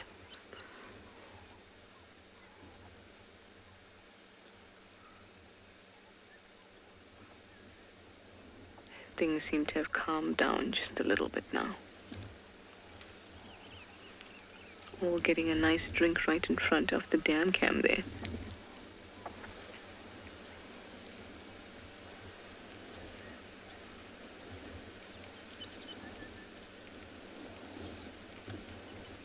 Well, that was really special that we managed to see them mounting. It's hard to say mating because we didn't see closely enough. And that's a really special thing. I've seen elephants mating once. As in when it's very easy to see. Oh, this is what the chase looks like. Oh, but this looks like two females. Look at this, how they all... Wow, there's actually a fight going on. I'm really glad that we're quite far back because something has truly... Okay, I'm going to be quiet. We're going to listen to all of this.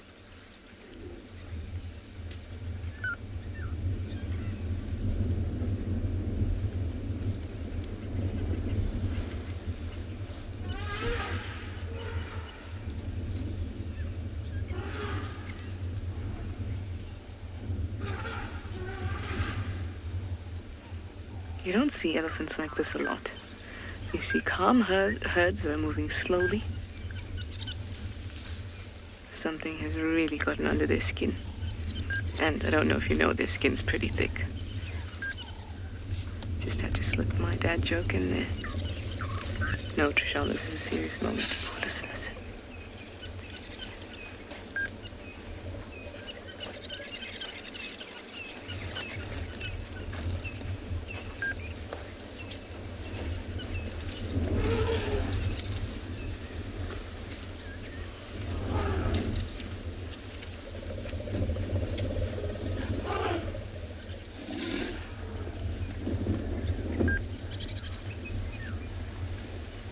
Just checking us out.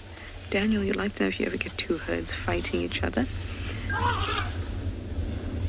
Fighting? Not really. But you'll get an interaction. Because usually herds that are that are in a similar area are related even distantly, and they have amicable relationships. There's only if somebody, quote-unquote, misbehaves that there's a problem. The last time we had quite an interesting confrontation in this exact same spot between two herds that had come to the waterhole, and it appeared that one youngster got mixed up in the herd.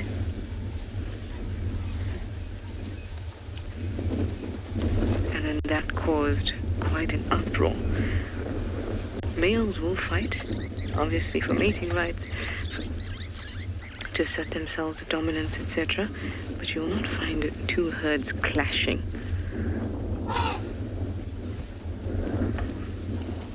Okay, I'm going to roll a little bit forward. There's a gap there where the confrontation is happening, should I say. Just a small... Okay, let's actually turn in here.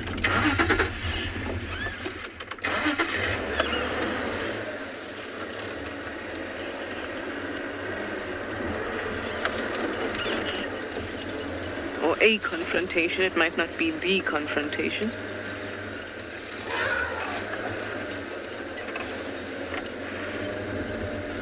There's a small gap here. Excuse the sticks, but it's their season at the moment. It seemed like this one and the one that's crawling up the bank there were having a go at each other.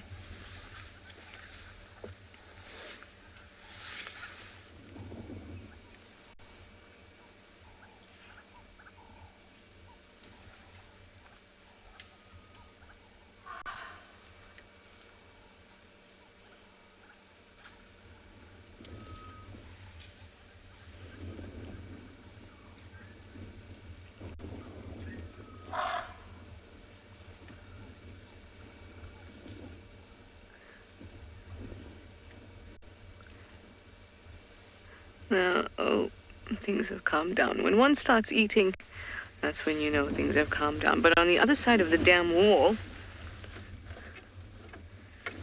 there's still some action happening. Let's just pop up onto this end, just at the top here. This is when it's really, really nice to be... Oh, they're all coming out here. That's good. It's really nice to be far away. At the moment... They're very, very far away. It's wonderful to be like this because you can see everything that's happening, especially when there's a large herd. You don't know if it's one herd, you don't know if it's multiple herds, but you can see everything that's happening. Now they've all stood still, so I'm going to do the same and see what happens.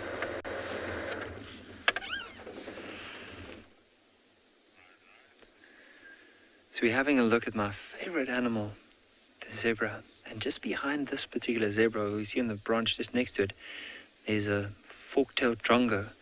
Now this drongo is just waiting for the zebra to disturb the grass and hoping that there's maybe an insect that will fly up so it can go and catch it. Now the reason why I love zebras is because every single zebra has a different stripe pattern. So look at that one that's now currently feeding. Just notice around the tail how the black light goes into one line, and just before the end it starts splitting up. And then carrying on towards the base of the tail. And there's quite a few of them around at the moment. They would just blend in so well, especially in areas where there's, you'll see this one just off to the right now, there's a fallen over tree with a couple of branches, and that one is just behind the branches, but it's so difficult to see because of the stripes look very similar to the pattern of those branches.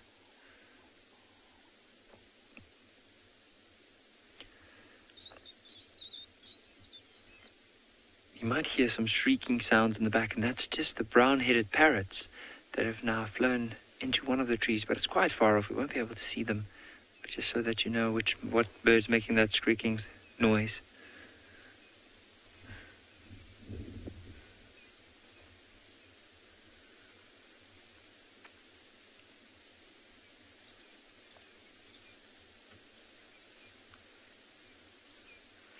See how the bird's just patiently waiting. And if these zebras even had to get a front and start running, you'll see the bird just trailing them the whole time. Until eventually it starts getting dark, and then that bird will return back. Probably if there's a nest, someone goes back to nest, or maybe even perch up into a tree. And tomorrow morning again, we'll look out for other zebra, wildebeest, maybe even giraffe, just any particular animal that will be capable of flushing insects, even elephants, and then spend some time around them. But you notice even with that zebra, we were talking about the black and the white stripes, but you'll notice that the stripes, especially the white stripes, run from the neck into the mane, but the mane on the very top, that little ridge, is a black in color, which is so special to see. I mean, I always ask myself the question, how can that be, where it goes from white and then at the very, towards the end, it just turns into a black color.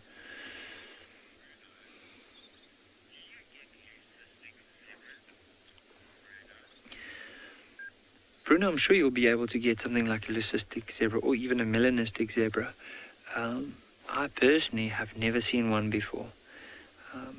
But I would like to know, I mean, I've yet to just come across a picture of that, and I don't even know how to imagine looking at a zebra that will be leucistic, maybe completely white in color, almost resembling the color of a horse. But I just never think I've never seen one like that. And also, like, they will stand out so much in comparison to the others. But I'm not sure. I would love to know if any of our viewers have ever seen it, maybe heard of it, it's been recorded somewhere. I'll definitely also go and try and see if I can find out a bit more about it, because it is a very interesting question. But I've just never, especially in this area, I've never seen that.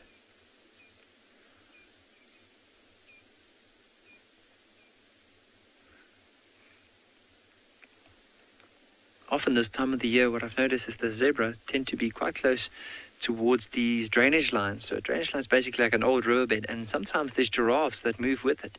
And you'll find that the zebras will stick quite close to the giraffe, which is on the contrary, because most of the time you see them with wildebeest because of the different levels of grass that they feed on. But it might be because of the giraffe. It could be that height advantage that the giraffe has over them. And they'll be able to use that more eyes, more ears, just to stay safe. Or safer, especially right here at Ambion and Gala. There's no guarantee for these animals even to see tomorrow morning, because you never know what prides of lions might move through, or if there's a leopard that might single out a youngster, or even a pack of wild dogs. But big zebra like this most likely could fall prey only to something like a lion. Leopard, look, if it's a big male leopard, it could, but otherwise maybe just lions.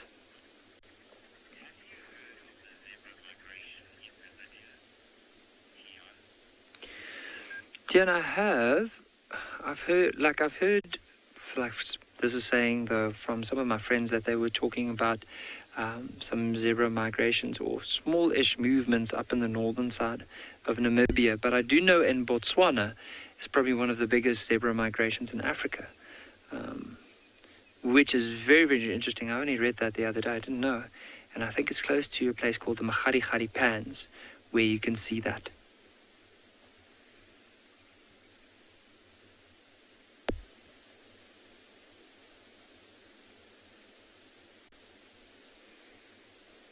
Looks like the zebra might have spotted something or heard. It could have even been a francolin moving in the grass, and so it just picked up his ear, like head, and pricked his ears just to listen out to see what it is.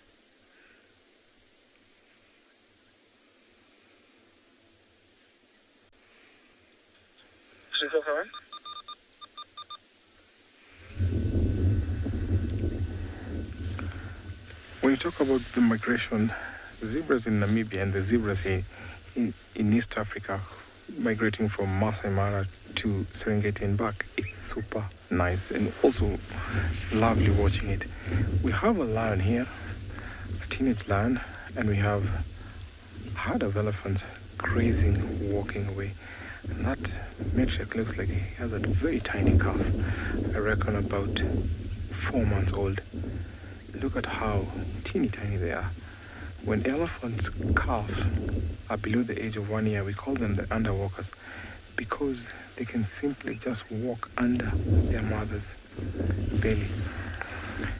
Now, despite the lion being around here, these elephants are not worried at all. The success of an elephant herd is determined by the matriarch. This matriarch is very much well experienced, walked through tough times from when it was young and up to when they'll be able to raise a big family like this. Sometimes young elephant, inexperienced mothers lose their calves to predators, especially hyenas and even lion. But for a big herd like this, with an experienced matriarch, then they don't have to worry at all. This lion, despite the size, will not even dare get close to those elephants. But if sometimes hyenas come around here, they might try, but they're also not going to take their chances because of these elephants. These elephants just come from a watering place. They're in the marshy area where the grass was much softer and lots of water. And now because it's cooler, they're walking up to the raised area where at least they can go there and spend the rest of the night. These calves have to keep up with their mothers. So these mothers are walking slowly because of the teeny tiny calves when they're moving up. Despite the weather here, we have lots of activity.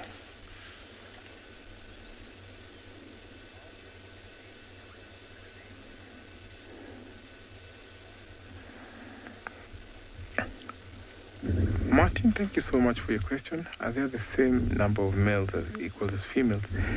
Not really. We have more females than males. I reckon here in the Masai Mara we have about 4 females into 1 square kilometers and 1 male. So that means the number of females outnumber the males. So take it for example, if there was lots of male, then there would be a lot of problems in terms of balance in this species control. So the more the females, I would say the more the success. See the lion staring away the elephant. I'm sure he's watching that tiny one and thinking, should I go for that? A big evening yawn. See, the mane has not yet developed fully. That tells you that this is still growing, is not yet mature. Male lions begin developing their manes when they're about 2.5, almost 3 years. But we have in some other parts of Africa where lions have no mane and other lions have very small mane. But I reckon because here in the Masai Mara and the Serengeti Game Reserve, we have these lions that have big manes. So definitely this one will have to get up till 5 so that he can get fully developed mane. Look at how big handsome he is. Cleaning himself.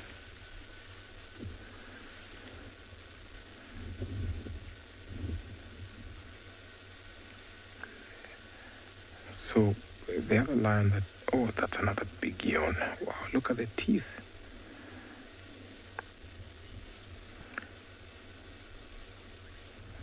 So we're around this area we have the Ulolo Pride. They soon should be coming out because it's getting cold in the forest area. Look at that clean on the face. So lions will smear saliva on their paws and then clean their faces with that. Little groom. How lovely.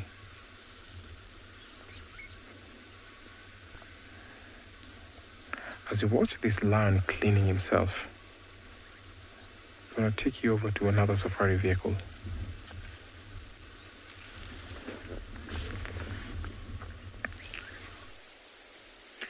Hello everyone and welcome to another beautiful elephant that we've got here. Big bull with some nice big tusks. And welcome to Anbion Pinner Private Game Reserve.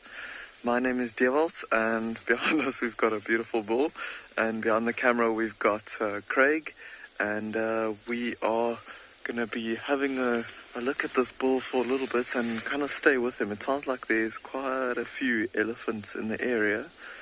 And we actually came towards a watering hole that's just around the corner and saw him, or actually Craig spotted him far in the distance. He's in a big burnt area here that fire went through, and he's really enjoying the bit of burnt brush and so on that's around here. You can actually see he's got a big tear in his ear there as well. And obviously you can see the telemetry on his neck.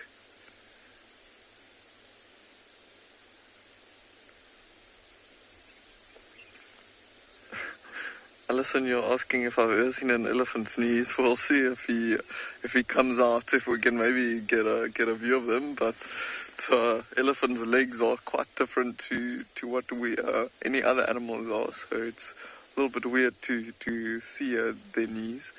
They don't really look very similar to any other animals.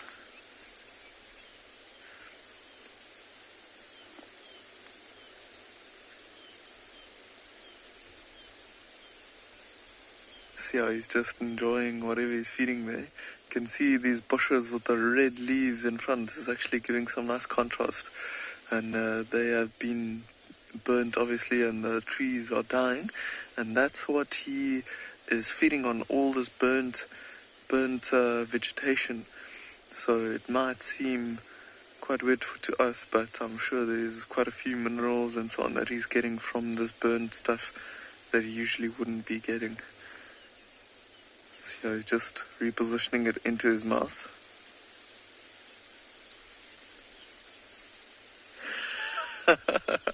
I just realized now, the question was, do they sneeze and not do that? Have I ever seen an elephant sneeze?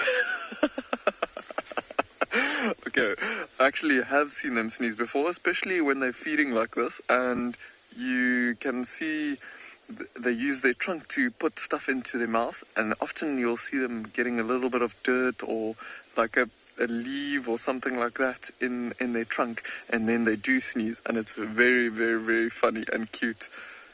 You might actually see every now and then him blow air out of his trunk as well and try and get that out. Especially young elephants, when they sneeze with their trunks that they don't know how to use that well yet. It's super, super funny.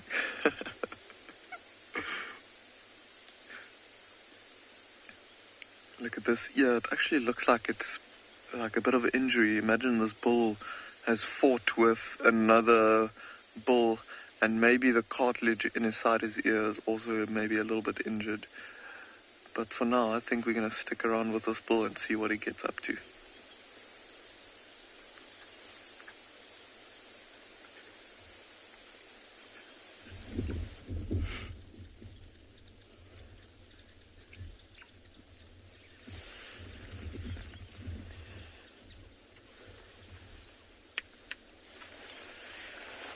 All right, do they have knees or do they sneeze? It sounds very, very alike. We just left the watering hole and have come to the southern side of this little pan. And coming past this camel thorn, something just did not look right. Just for sensitive viewers, if you are a bit squeamish, just maybe look away for now. There's a baboon, a dead baboon in the tree. And this is more than likely been killed by a leopard. Leopard hoist their kills up into trees when there are large carnivores around, so that you don't have any competition and your meal doesn't get stolen. Obviously, they have the agility and the power necessary to hoist up these kills and stash them up there. It's a bit of a safe place in comparison to being on the ground. Hyenas and lions, you're definitely going to be asking for trouble if your food is on the ground where everybody can snack on it. But it's the first time that I've seen on Tswalu a leopard killing a baboon. You really got to be clever and careful, because remember, baboons are extremely aggressive. Baboons are known across Africa to kill leopards almost on a daily basis. They are very aggressive, and being in a big group like that, you definitely have lots of members that have your back. But unfortunately for this guy, he was the unlucky one. It does look old, maybe a couple of days old. You can see it's quite dry. But this is a large primate species, the largest primate species we have in South Africa, and their fangs are larger than that of leopards. So this leopard might have been desperate, but are also specialists. They are very, very skillful at a wide range of prey, from small rodents to capturing birds, baboons, you name it. They are extremely well equipped when it comes to focusing on different prey. Whatever's available at that given time, that's what they'll go for. But that chap's going to be there for a while. It's really cool to see that. I just wanted to share that with you guys. But we're going to carry on into the setting sun. We're going to leave this chap be. And we have seen nothing at the watering hole, so we decided we're going to pack up our bags and we're going to make tracks.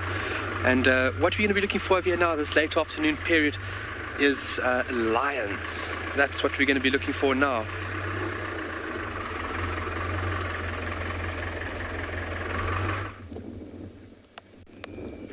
That sounds quite grim. Baboon in a tree, not alive. But here, I have something to brighten your day.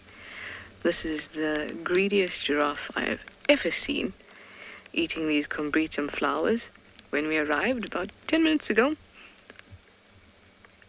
50% more flowers were on this tree. He is cleaning it out. I'm going to let you just enjoy this because you just need to watch. Aww. Yeah, go get more. He has been crazy at this tree. And just watch that tongue, it's amazing.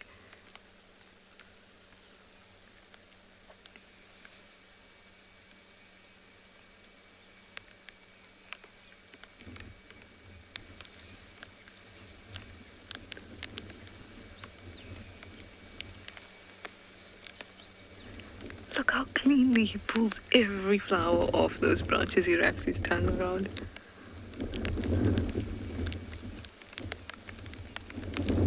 Standing by.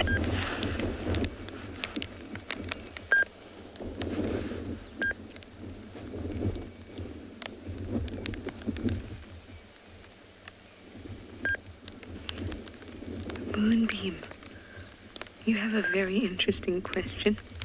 One that I haven't been asked before, nor did I hear this before. You'd like to know if it's true that a giraffe's urine is thick. Thicker than other animals' urine? I don't know, but it's definitely not syrupy. If that's what you're thinking about, I have seen a giraffe urinate before. And it does flow. Can't say I've heard that it is thicker, but perhaps it is slightly thicker than other animals. But I'm just going to have to check that out. Well, this was spectacular. I'll also let you know that this giraffe chased that hyena cubs into the den. And that's where I'm going to go after we check it out, after we check this guy out. Just lovely to share this with you.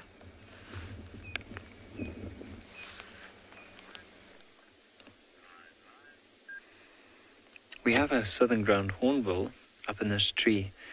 What's really nice about it is the silhouette that we have. So the light is starting to fade on us. But as we were driving, we saw the tracks of quite a few southern ground hornbills on the road. And as we were scanning around, we saw this one up in the tree. There's quite a few in the road, but they've moved off into taller grass. So we don't know if we are going to get a view of them. So we decided, let's rather come to this one. And afterwards, we can always try and see if we can get the rest of them. Now, this bird is probably one of my favorite bird calls, especially early and late in the afternoon. And their sounds like African drums beating in the distance, like would have loved if this one responded and actually gave a call. But you can see the way that it's pruning its feathers now. You'll even see with that beak, quite a strong beak with looks like an opening right in the middle. Whoop, just jumped off. Might be where those other ones are now. Shall we give it a go and see if possibly, if we do move to that side, maybe we can see the other ones there. I think we counted, looking by the tracks, at least 3 or 4 ground hornbills. There's no guarantee, but maybe there's a chance of seeing one here. Oh, those 3 or 4.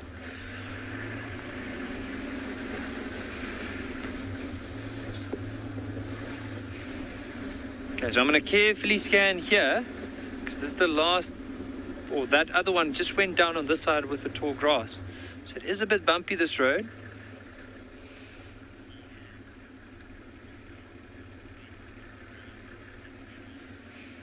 Leanne, they nest up in trees, so often with ground hornbills, you'll find them, especially if there's a big cavity within the tree trunk, they'll have a nest inside there. I'm just trying to see as we're driving if I can spot them. Now, doesn't look like it though. It might be that they are just moving through, and what they'll do is they'll get the last, use the last little bit of light just to scan and scavenge and possibly hunt. If they do find any small lizard, maybe a snake, because it's overcast, the chances are that they'll probably also be looking out for insects. So we're just trying to scan here to see if there's any sign of them.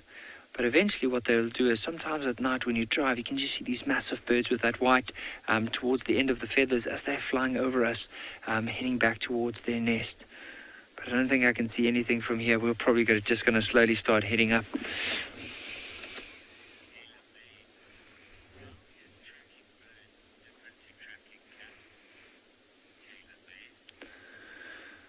Taylor, mate, it's all based on where the birds are going to be. So southern ground hornbills, hence the name, the ground hornbills, is because mainly when they move, the other day we saw them catching a tortoise and ripping it apart, or maybe even snakes like a puff adder, so there's a lot of times they'll scavenge for something on the ground, and because of that they stay on the ground for quite a while, so you'll be able to see, okay, the tracks are heading down in that direction, so they might not be up or might not be on the ground. They could have gone into a tree, whereas with cats, you know that if there's, like, the cat won't fly like necessarily like the hornbill, so the hornbill might just decide to fly here and a kilometer further on, go and land and carry on. So you might follow the tracks and next moment the tracks disappear. But with a leopard, if the tracks disappear, it means that either they're up in a tree or they might have crossed an area where you can't see the tracks. So there is that differences between them. Makes it a little bit harder to track a bird in comparison to a cat, but both takes a lot of skill to do, and it's a lot of fun doing it.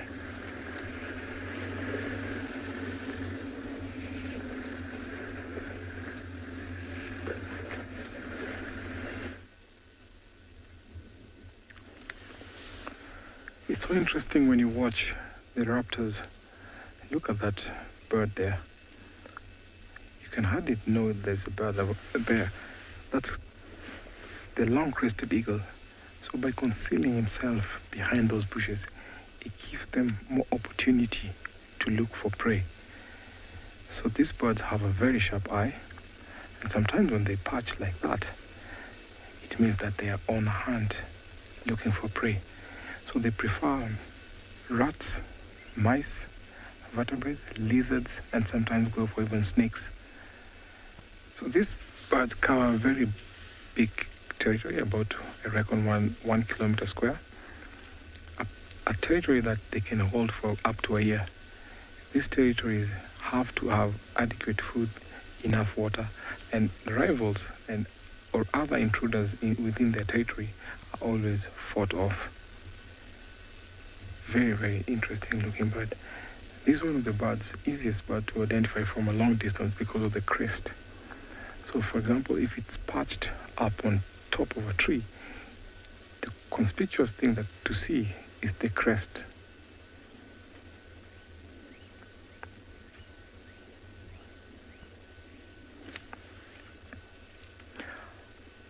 Taylor, thank you so much for your question.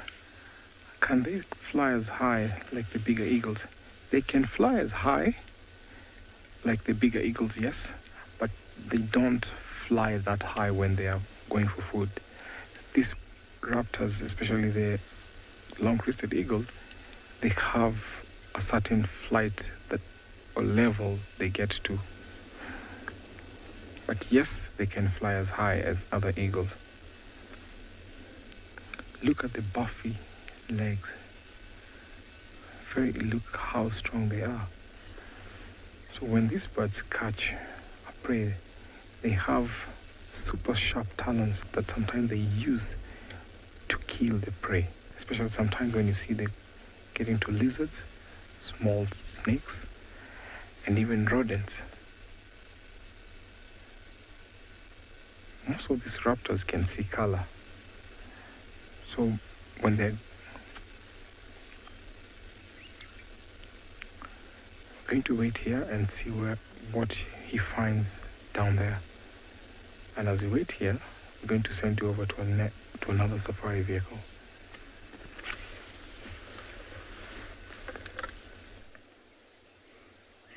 Here be a baby batelier in a black monkey thorn tree. This baby batelier, those of you who watch the show even half regularly, would probably have seen it at least 75 times, I'm guessing, this year alone. It's a wonderful batelier that lives in the territory of its parents still. And I watched it chasing either its mother or father the other day, or they were chasing it. But the only thing, or what alerted me to them, was the incredible rush of air. Now, I don't know how many of you have been in close proximity to a glider as it comes past, dives, and then pulls up again.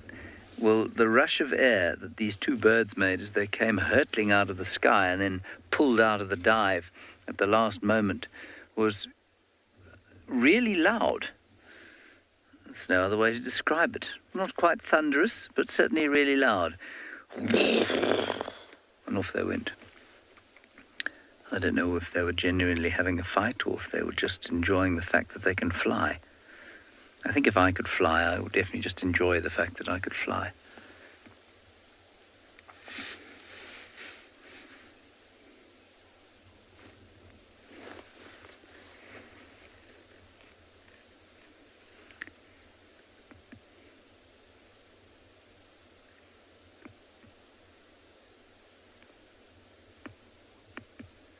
He's still got nothing like his adult plumage.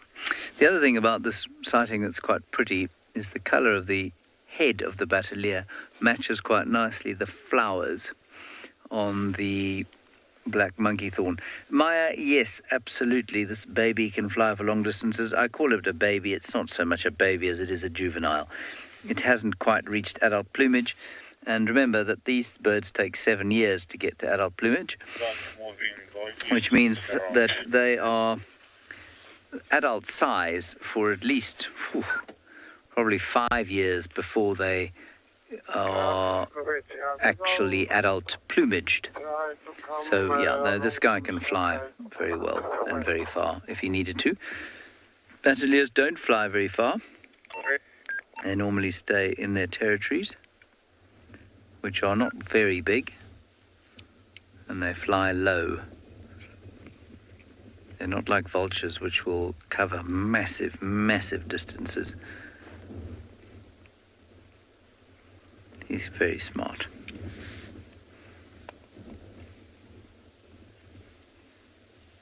One does wonder what goes through a bird's brain, especially the more we learn about them, and the fact that they are probably pretty clever for the size of their brains.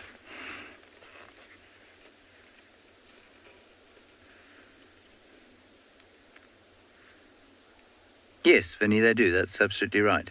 They do have a longer lifespan. They live to about 40 years, we think. Well, I've heard that. It's probably closer to around 26 or so, 26 or 30. But that's quite a long time for a bird. Obviously, lots of parrots live well into their 40s, I believe.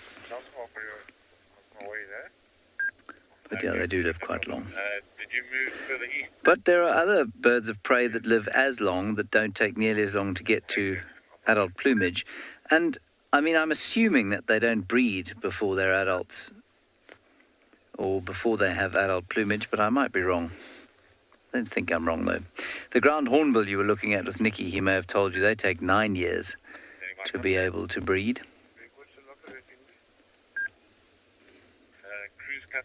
And I suspect with these chaps that they would be sexually able to breed like a young elephant bull, but may not be able to compete for the ability to mate.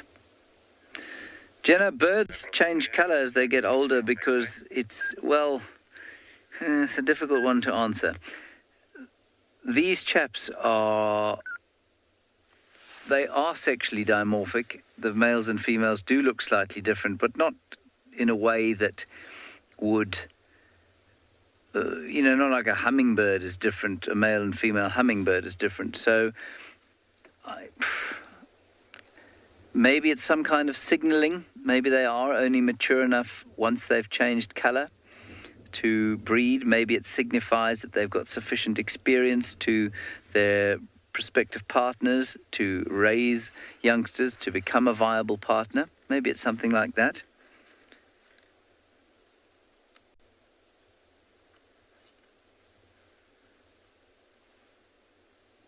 You can hear the wind blowing.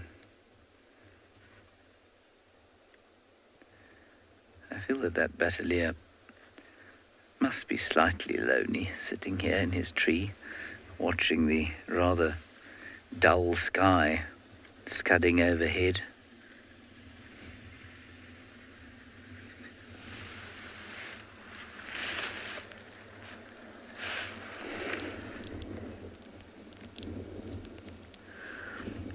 How awful to be all alone.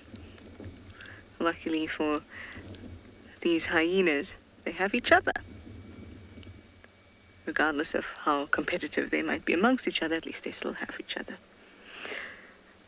It's a little hyena cuddle puddle. Very, very peaceful. The only time Ribbon lifted up her head was when that giraffe that we saw earlier walked by. I like that giraffe. I think there's something very spunky about it. Should have picked up an identifying feature. But I like that giraffe a lot. It's starting to rain just a little bit here. So it's making this cuddle puddle look just that little bit more appealing. But then the wind comes through, gusts our way, and reminds me why this is as close as I will go to them. Quite smelly, but I'm sure for them it's just the wonderful smell of family and love. But I have no idea. The smell is just a result of the bacteria around, but I'm sure that they know those familiar smells. Jackie, you'd like to know if I ever get scared when the animals are around, or especially if they're close by. Sometimes yes. I can think of a couple times where that's happened to me, and to be honest, I think that if you don't feel that, you've become too complacent out here. With the hyenas, I think we're still complacent because they come into camp all the time, and we see them so often. We see them on foot so often. The adults are so used to our vehicle that we forget that they're, well, we don't forget, but you kind of don't expect a threat of any kind. But it's important to keep yourself in check and remember that if they wanted to, they could drag you into that den. Now, that's dramatic, but they could definitely break your legs, bite your arm, whatever it is. That being said, an animal doesn't go from 0 to 100 and go from this to all of a sudden on top of the car trying to bite my neck. There's many stages in between. An animal doesn't want a confrontation with you. It'll try its hardest to get rid of you or to run away itself before it feels cornered enough to attack. So there's a whole lot of steps to think about. And when you're out here, those become natural. Being able to see those behaviors become natural. So it's not like in my head I have to think, okay, the hyena got up, step 1. Okay, the hyena showed me a grimace, step 2. I don't have to do that. It comes naturally. And if you don't have that, then things can become dangerous very, very quickly. Lions walking by the vehicle We understand the psychology. We know that visually the lion doesn't see separate people on the vehicle, but it's still scary, and it should be. It should be. They are bigger, to say the least. They have so many more abilities than you. You should be. Elephants is another one. You should never, ever not be scared of them. And the most recent time I felt kind of scared, or that I was really, really alert, was when I had that big elephant bull on Philemon's cut line, the one that came really close. And you have to be that way. You should be. But it's an important question. It's nice to say, oh, well, we're not scared of them. But there should be a part of you that lights up. But anyway, let's go back to the cuteness. Elizabeth, you say, what cute little feet. They really, really are cute little feet. Elizabeth, what's also super cute is when you see these little tracks and you know exactly who they belong to. Because they're so small and they're next to these tracks of this big hyena. It's very sweet. In fact, next time I see them, I'll point them out to you.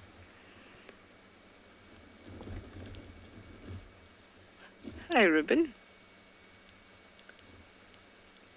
You're looking very, very good. And you look very happy. I'm glad that motherhood has really, really given you a glow.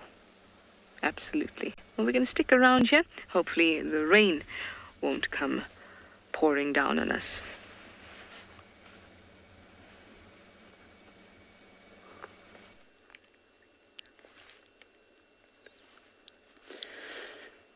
Very well done, Trish, because at a hyena's den, there'll be always something happening, especially if the cubs are out and the mothers are all there. Now, I got a bird of prey here, and I'm sure you all know who this is, but now she is hunting, or rather, she's just about to finish her hunt. Look at that. This is the long-crested eagle, but I think she is dealing or handling a very tough prey, because for 5 minutes she has not been able to subdue it or kill it. And I'm wondering whether it's a snake, but now finally I think she's managed, and you can see her feeding on it. How cool is this? Their basic prey in general are rats and mice. Of course, they catch lots of insects. They eat smaller birds, but they also catch small mammals. And I do not know what she's been able to catch for herself there. The other day I saw, oops, you can see her swallowing, not sure exactly what it is, but it's something that has taken her time to kill.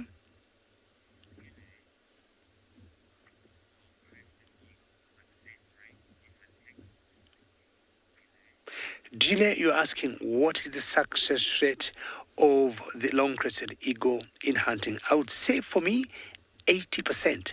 80% in the sense that they're always very patient.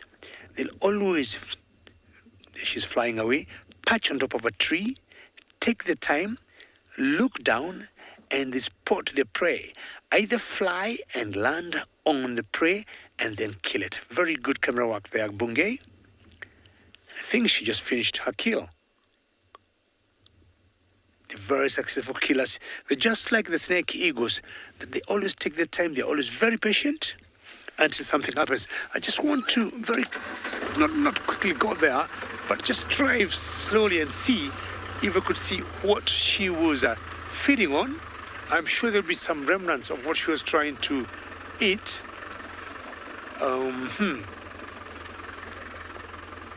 Do you think it's there? Just moving forward in the grass.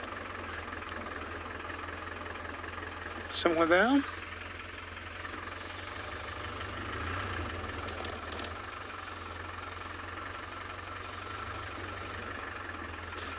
Ian, you're asking a very good question.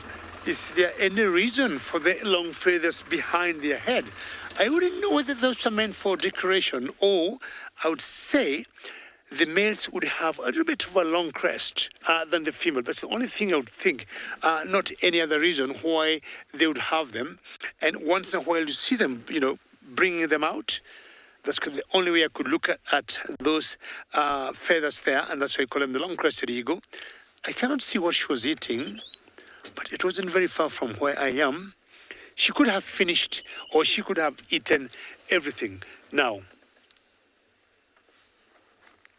let's look carefully.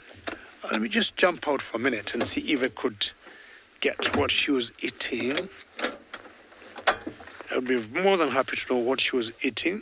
Just hold on for 1 minute. Shebunge might help me know where she was. I just want to wire myself and get ready just in case the director will talk to me. Now, I don't want to start looking. She was just somewhere here. Could be very difficult to see what she was eating, if she has cleaned or what was here.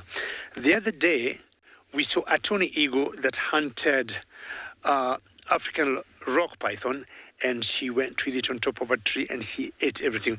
Well, they basically hunt also small mammals, and I would guess it could have been a mouse, it could have been a rat, it could have been a frog, but basically they hunt rodents. I can't see it, but I would still say very well done to that long-crested eagle.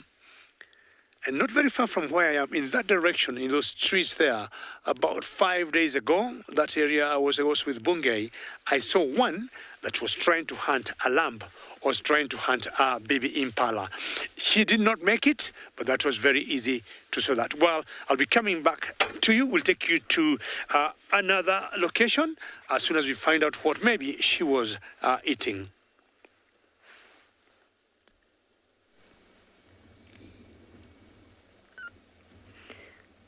Giraffes are all over the place here. But you can see Ribbon hasn't noticed this one yet. And will she notice it?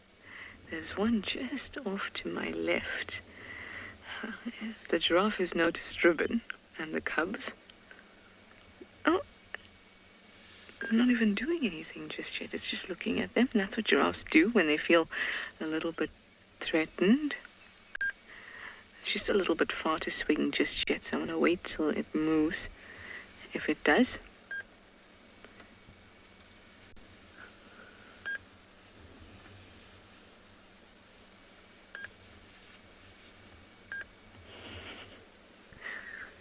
I love seeing animals interact, different animals.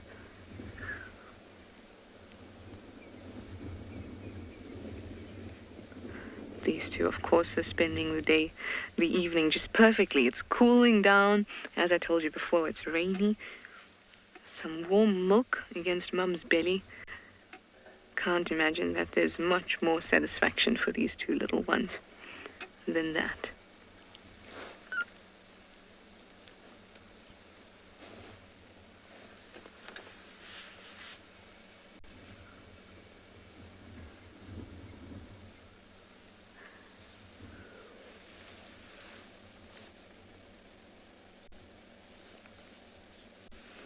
HB is a furry balls of sweetness, aren't they just? And they're so furry at the moment. So lovely and fluffy, it's gorgeous.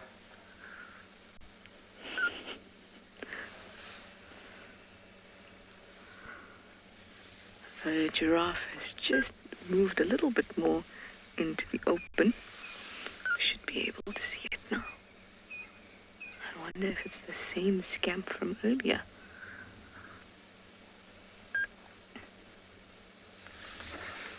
Just over on the side here.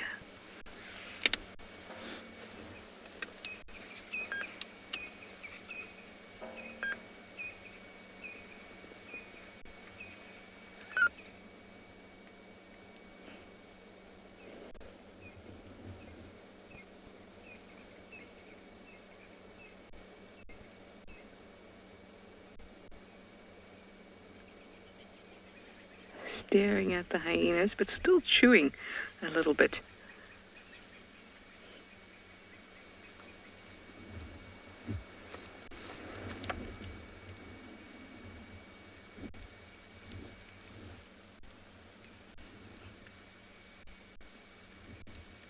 Ribbon did not even pick up her head. I'd like to see what it does. Oh, chew and chew and chew. Not feeling threatened at all.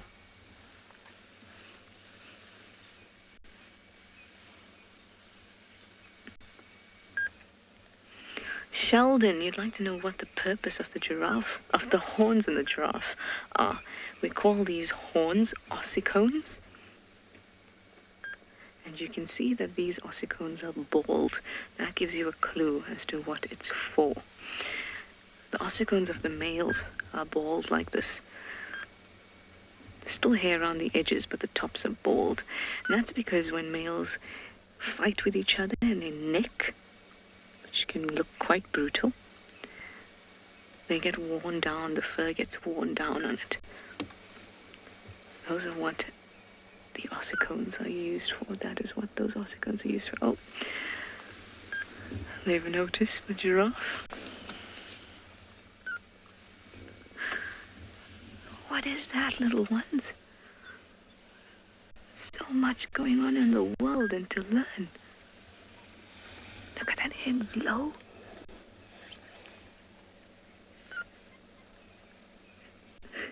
They want to go after it.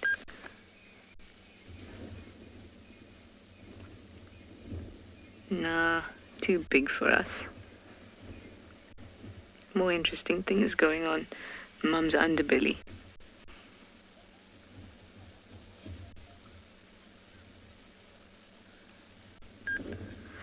So sweet to watch them learn about the world.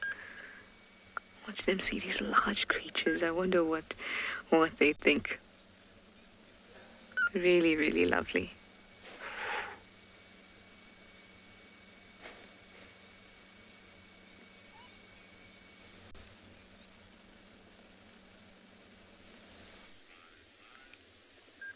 So seeing those young hyena cubs, there's also one here, but it's not a cub, but it's already grown quite a bit now. He doesn't look like an old, or she, I'm not too sure.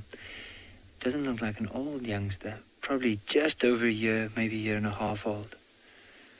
And basically there's a nice open area where this hyena was lying down. Might be that he was just waiting for it to get a slight bit darker before he eventually carries on, possibly looking out for anything to scavenge. Just look at how long his front legs are in comparison to his back legs. Let's try and see if we can follow him. I think he's just moved in such a direction that we can't really see him. So I'm just going to reposition the vehicle. You can feel it is starting to cool down. I even took out my little blankie. Keep my legs warm. But let me just see if I can reposition for us. So he is moving this way. So if I stand like this, there might be an opportunity to see him. You can see there's some impala behind him at the moment. Once we get a bit closer.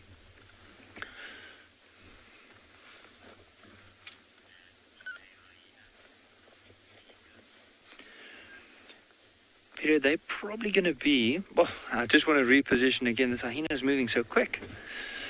So the average lifespan for hyena would probably, especially here, would probably be around 20 years. It could be slightly more, maybe up to 25 years.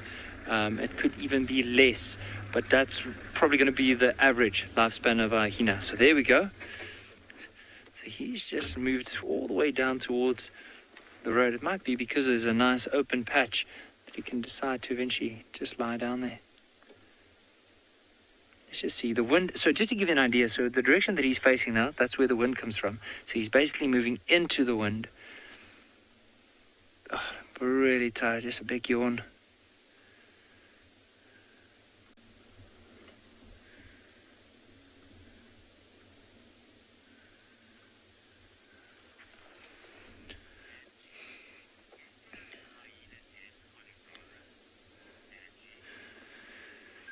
Angie, there is a hyena den. There's actually a couple of them. But the thing is, like, there are quite a few hyenas around at the moment. And they do move their den sites quite regularly. So it's hard to keep track of exactly where they are. But we've had at least 2 den sites recently. And last time we went to have a look, we saw that they have started moving them. So who knows? But there are definitely quite, if I can vouch to it, that there's, especially here at Ambient and Ngala, there's quite a few hyenas around. Now that hyena has moved off. I don't think we're going to get a better view of that hyena. There's some impalas up there. You can see they're not really fussed with hyena being around. So for now, there's a few areas we're going to go and have a look, maybe see if there's any signs of those lions and possibly leopard, as we were continuing for this afternoon.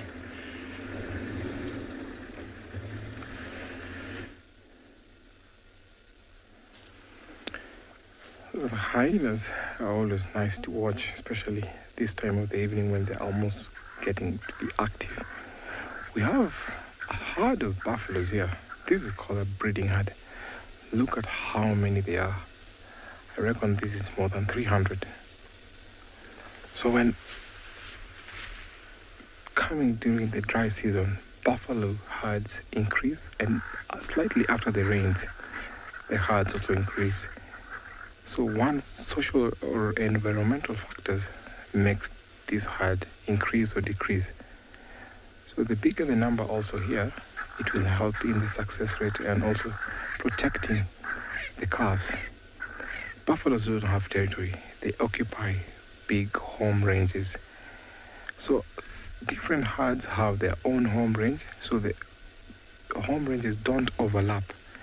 Each herd keeping on their own home range. Some of them are staring at us. You can see that the mom there with the calf is actually staring at us, while the calf is very cheekily nursing there, which is so interesting to watch. How nice. And some of them are taking a rest while chewing the cud. So when grass is not available, sometimes they browse, they'll eat on leaves and trees. But these animals depend on water, so they have to go for water daily. And if water is not available, they have to walk a long distance away to find water.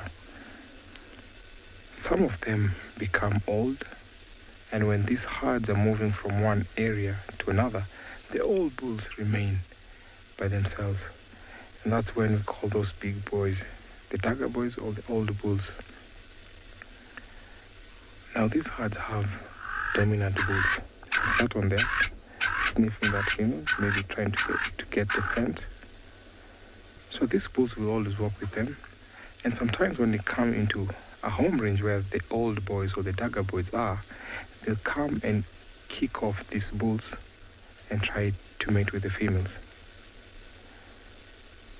So they also take turns when feeding. They prefer browsing or feeding at the cooler time of the evening.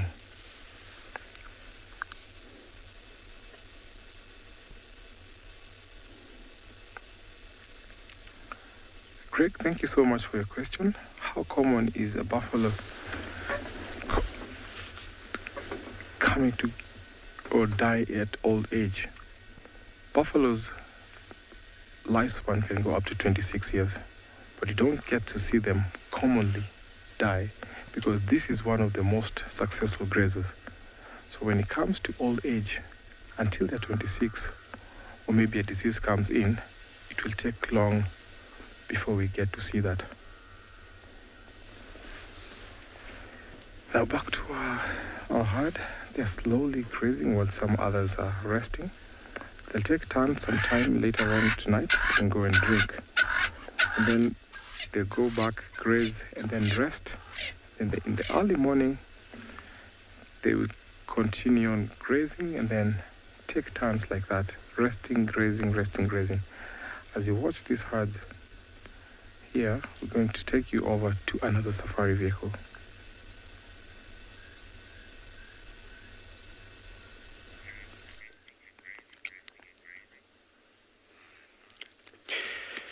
That's true for the buffaloes, but now we got crown cranes here, and the cranes may behave very similar to the buffaloes with the team, because what would happen, they have to take advantage of all the light that we have during the day.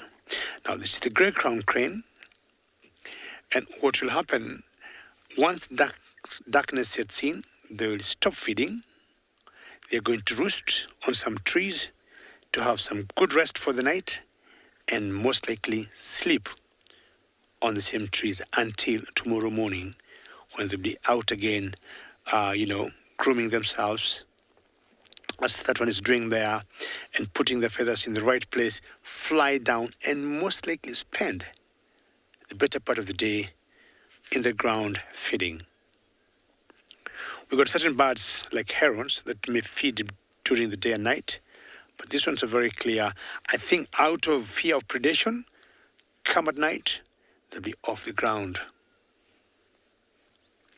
So just as a reminder, we all know of our new viewers, this is the national bird of Uganda, a country west of Kenya. They are omnivores. And one thing I love about these birds is during the breeding time, they have such wonderful displays.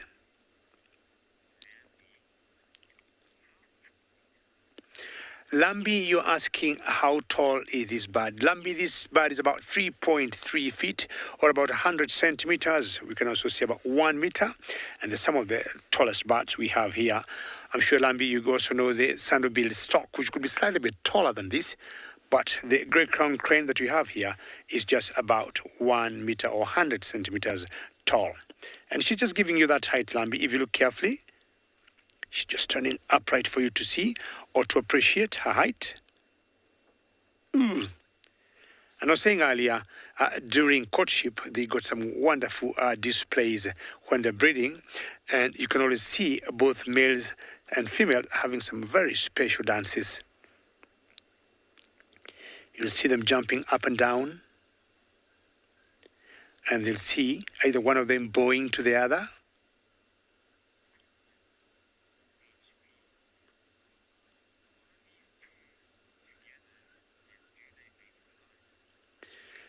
HP, good question. You're asking about the mating of these birds. Apparently, they're very monogamous and they remain as they are.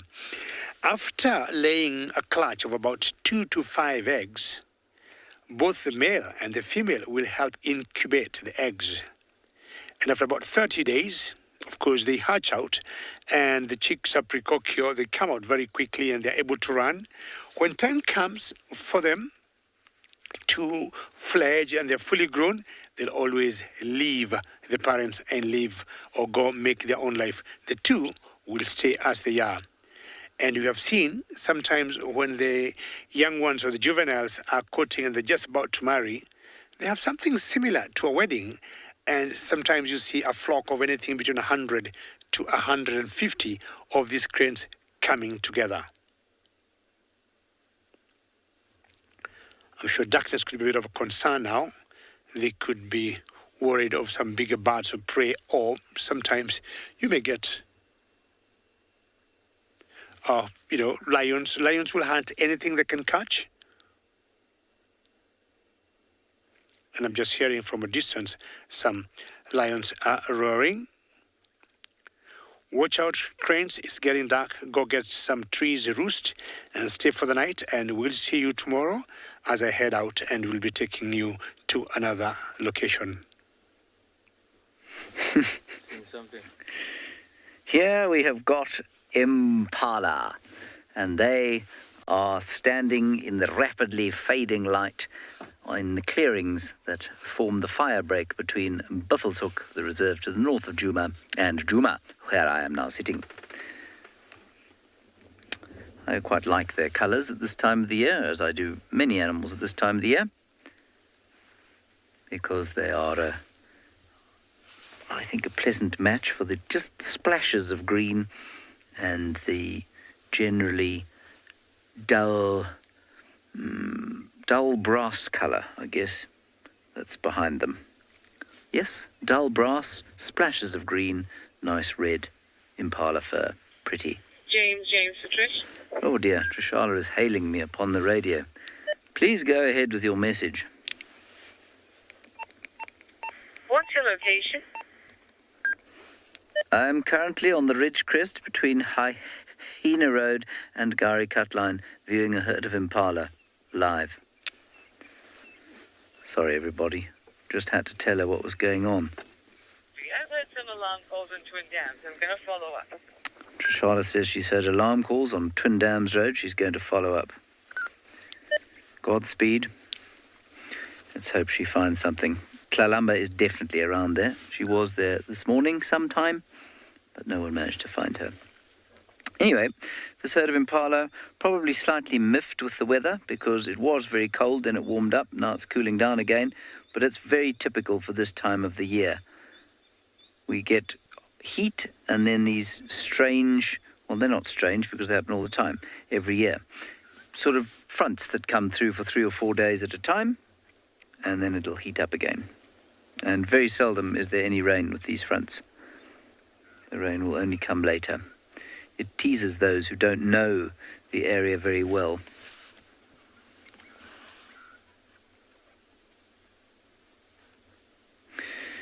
Sonia, the impala protect themselves from predators in a number of ways. The first is to stay in groups. That's their main defense against predators. So safety in numbers. And by being very vigilant all the time, they can be relatively guaranteed of seeing most predators. And when they do see a predator, they then alarm call, and that warns them and their friends that there's a predator around, and they know to stay a certain distance from the predator and indeed to sometimes approach the predator, so the predator knows that they know it's there, and it often goes away if it's a stalking predator like a leopard or a lion. Their only other defense is to run like the clappers. So they are really, really fast, and it's why something like a leopard or a cheetah, even not so much a cheetah, but yes, a cheetah, and a lion have to get really close to them before they're actually able to catch them, because they are very, very quick. With wild dogs, they just run. If they see them coming, they just scarper. And if you watch them with hyenas, normally it's quite funny because they don't bother to alarm call at the hyenas most of the time. They just sort of jog away and keep in front of them, and in so doing avoid being eaten. But sometimes they can get careless and they do get caught by hyenas. Right, on we go. We'll go and see if we can give Trishala a hand.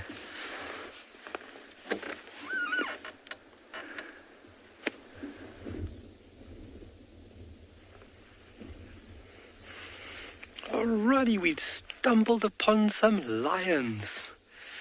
What a fantastic end to the afternoon, because we were a little bit quiet around that pan in the southern parts. And as we were busy moving a bit further north, in the corner of our eye, we had to stop with something got our attention. It was actually one of these young males laying on his back, almost all fours up in the air. And we thought initially it was a carcass of some sort. And then on close investigation, it was actually lions. Excuse me. So it's the same two males and female that you folks would have viewed with Moritz yesterday. They've moved about 100 meters or so, Glenn's told me. So two young males and then one female on the left-hand side of the picture there. And they are just lazing about like lions love to do. It's not lazy, it's a very efficient way of saving one's energy and reserves. So lazing about all the time, if you are less inactive, that means your last meal that you had is going to go a lot longer. And that's then going to push you on to when the next time is that you have to have a meal. Yeah, how beautiful is that light? Really nice to see now just at the bottom part of his eyelids, or the bottom eyelids itself. That's a really unique adaptation that these cats, these big cats, would use under the cover of darkness. Their eyesight is extremely well equipped to deal with low light, and that's when they are most dangerous, and that's when they are at their peak. It's when they've got a bit of cover. Their eyesight is really, really good. If I could be held to correction, 6 times better than a human at night, and that's from a special layer at the back of the retina that enables the animal to absorb and utilize any bit of light generated from the stars or from the moon, enabling the animal to see better. But really amazing adaptation. But they're really young. They're around about 2 years of age. And so it looks like they've broken away from the pride. think that this is from the southern pride, these individuals.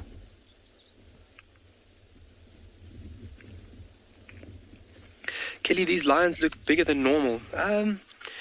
Yeah, they do look a bit chunkier than other lions. They are young individuals, and yeah, these Kalahari lions are meant to be a bit bigger. It also could be the landscape and the vastness, the openness of this area that is kind of playing tricks on our eyes. They are a little bit heftier this side, but bigger, muscled, bigger paws, obviously to support themselves moving through all the sediment. But they're still young. They still have a lot of growing to do.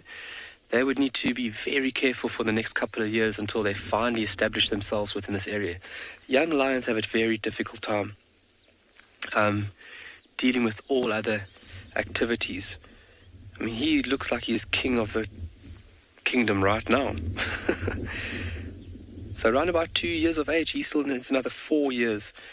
And he has to evade everybody else, dodging other males, dodging other prides. It's a really, really tough life to be in.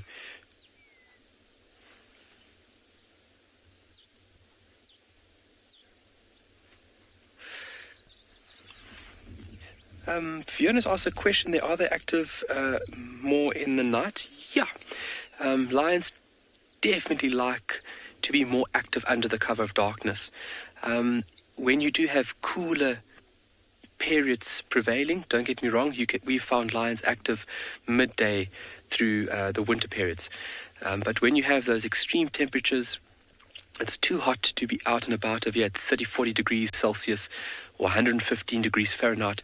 It's more of an advantage for you to be active and walk long distances under the cover of darkness. You have obviously then the coolness of the night, but then also you are covered and you are concealed from all watchful prey items. So yeah, typically more under the cover of darkness, they would be operating. Otherwise, lazing about. 18 to about 21 hours a day a lion will spend snoozing like this.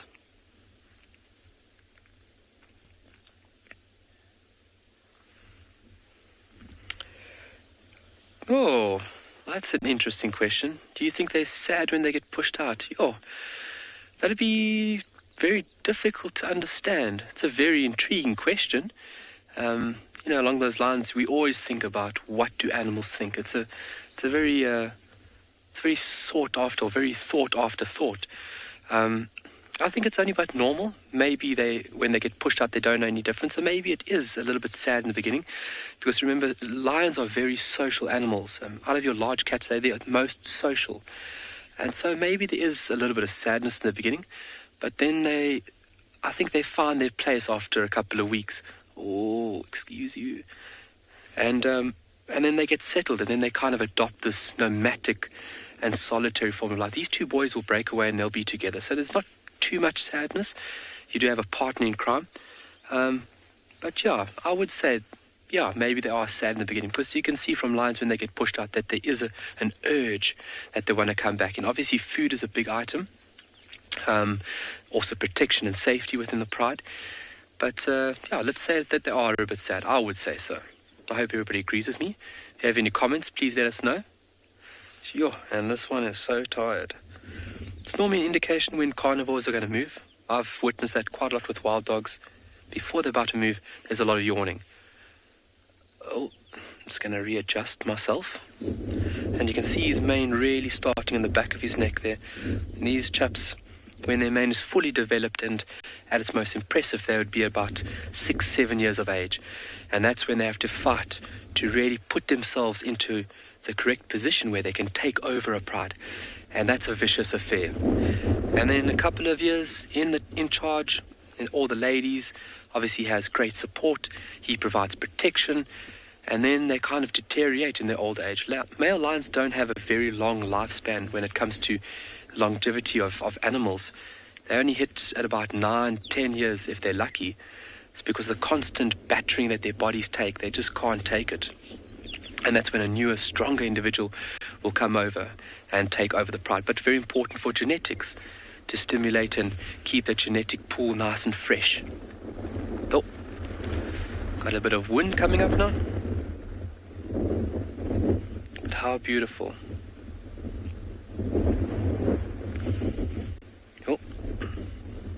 I'm sure he's going to get up, or she's getting comfortable. She's going nowhere.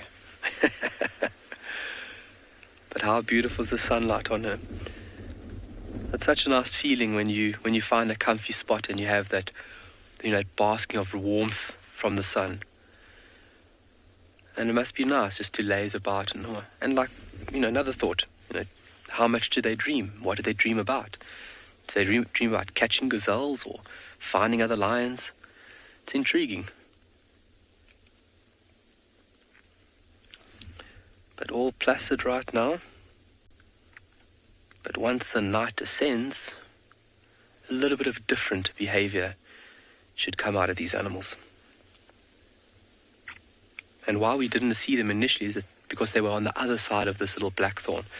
So when we drove past earlier, they were flat cats.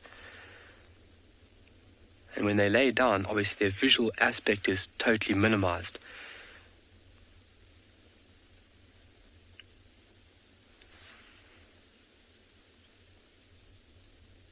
But our temperature's starting to drop now quite rapidly. And so my jacket's going to be coming on very soon.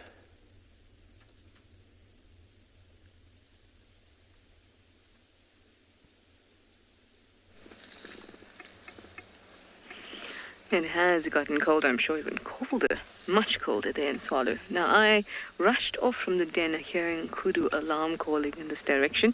What was quite nice is that Ribbon also heard it, so she picked up ahead and gave me the exact direction that it was coming from.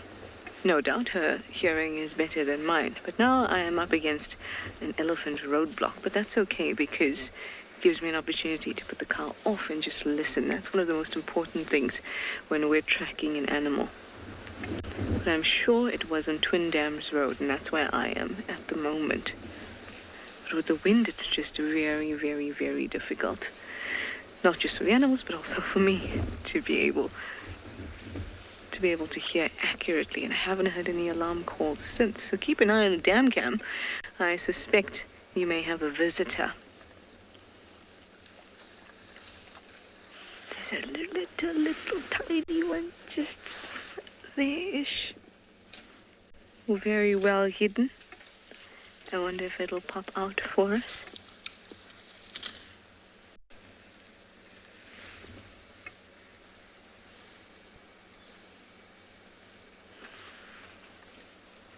Reese, you'd like to know what the various methods we use to track down animals is. Sound is one of the best ones because it gives you an idea of right now. So whether you're looking for elephants, you can hear elephants breaking branches or trumpeting, leopards sawing, alarm calls from other animals letting you know they see a predator. Those are very important. And those let you know that in that moment right then, there's a predator walking around or the animal you're looking for, like with the elephants. Oh, hello, little. If you don't have alarm calls, you're going to be looking at tracks on the ground. But for that, you need some good light, and at the moment, it's fading very, very, very quickly. Hello, big girl. I know you have a little baby, but it's okay. It's fading very quickly, so tracks are not going to do me too much good. I have been looking, though. There's enough light for me to look if I look closely. I haven't seen any yet. So we'd use tracks, we'd use the sounds that actual animals will make, and then we use the sounds that other animals would make in response to those animals. And then it's also about knowing the animal's territories and where you may expect to find them. Kind of like if you were looking for a friend that was lost. You'd go to the places that you normally find them, you'd look for their car, in this case track. You'd look for if they've posted pictures or something like that. So you'd also listen around to other guides, whether they've seen the animal, all of that. And eventually you zone in on one area.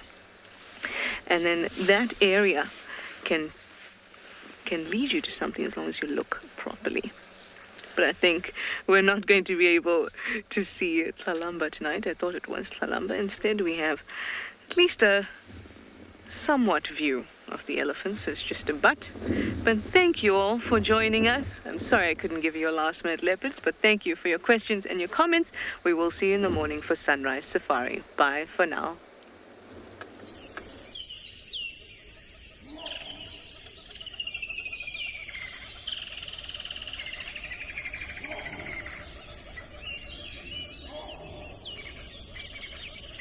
This program features live coverage of an African safari and may include animal kills and carcasses. Viewer discretion is advised.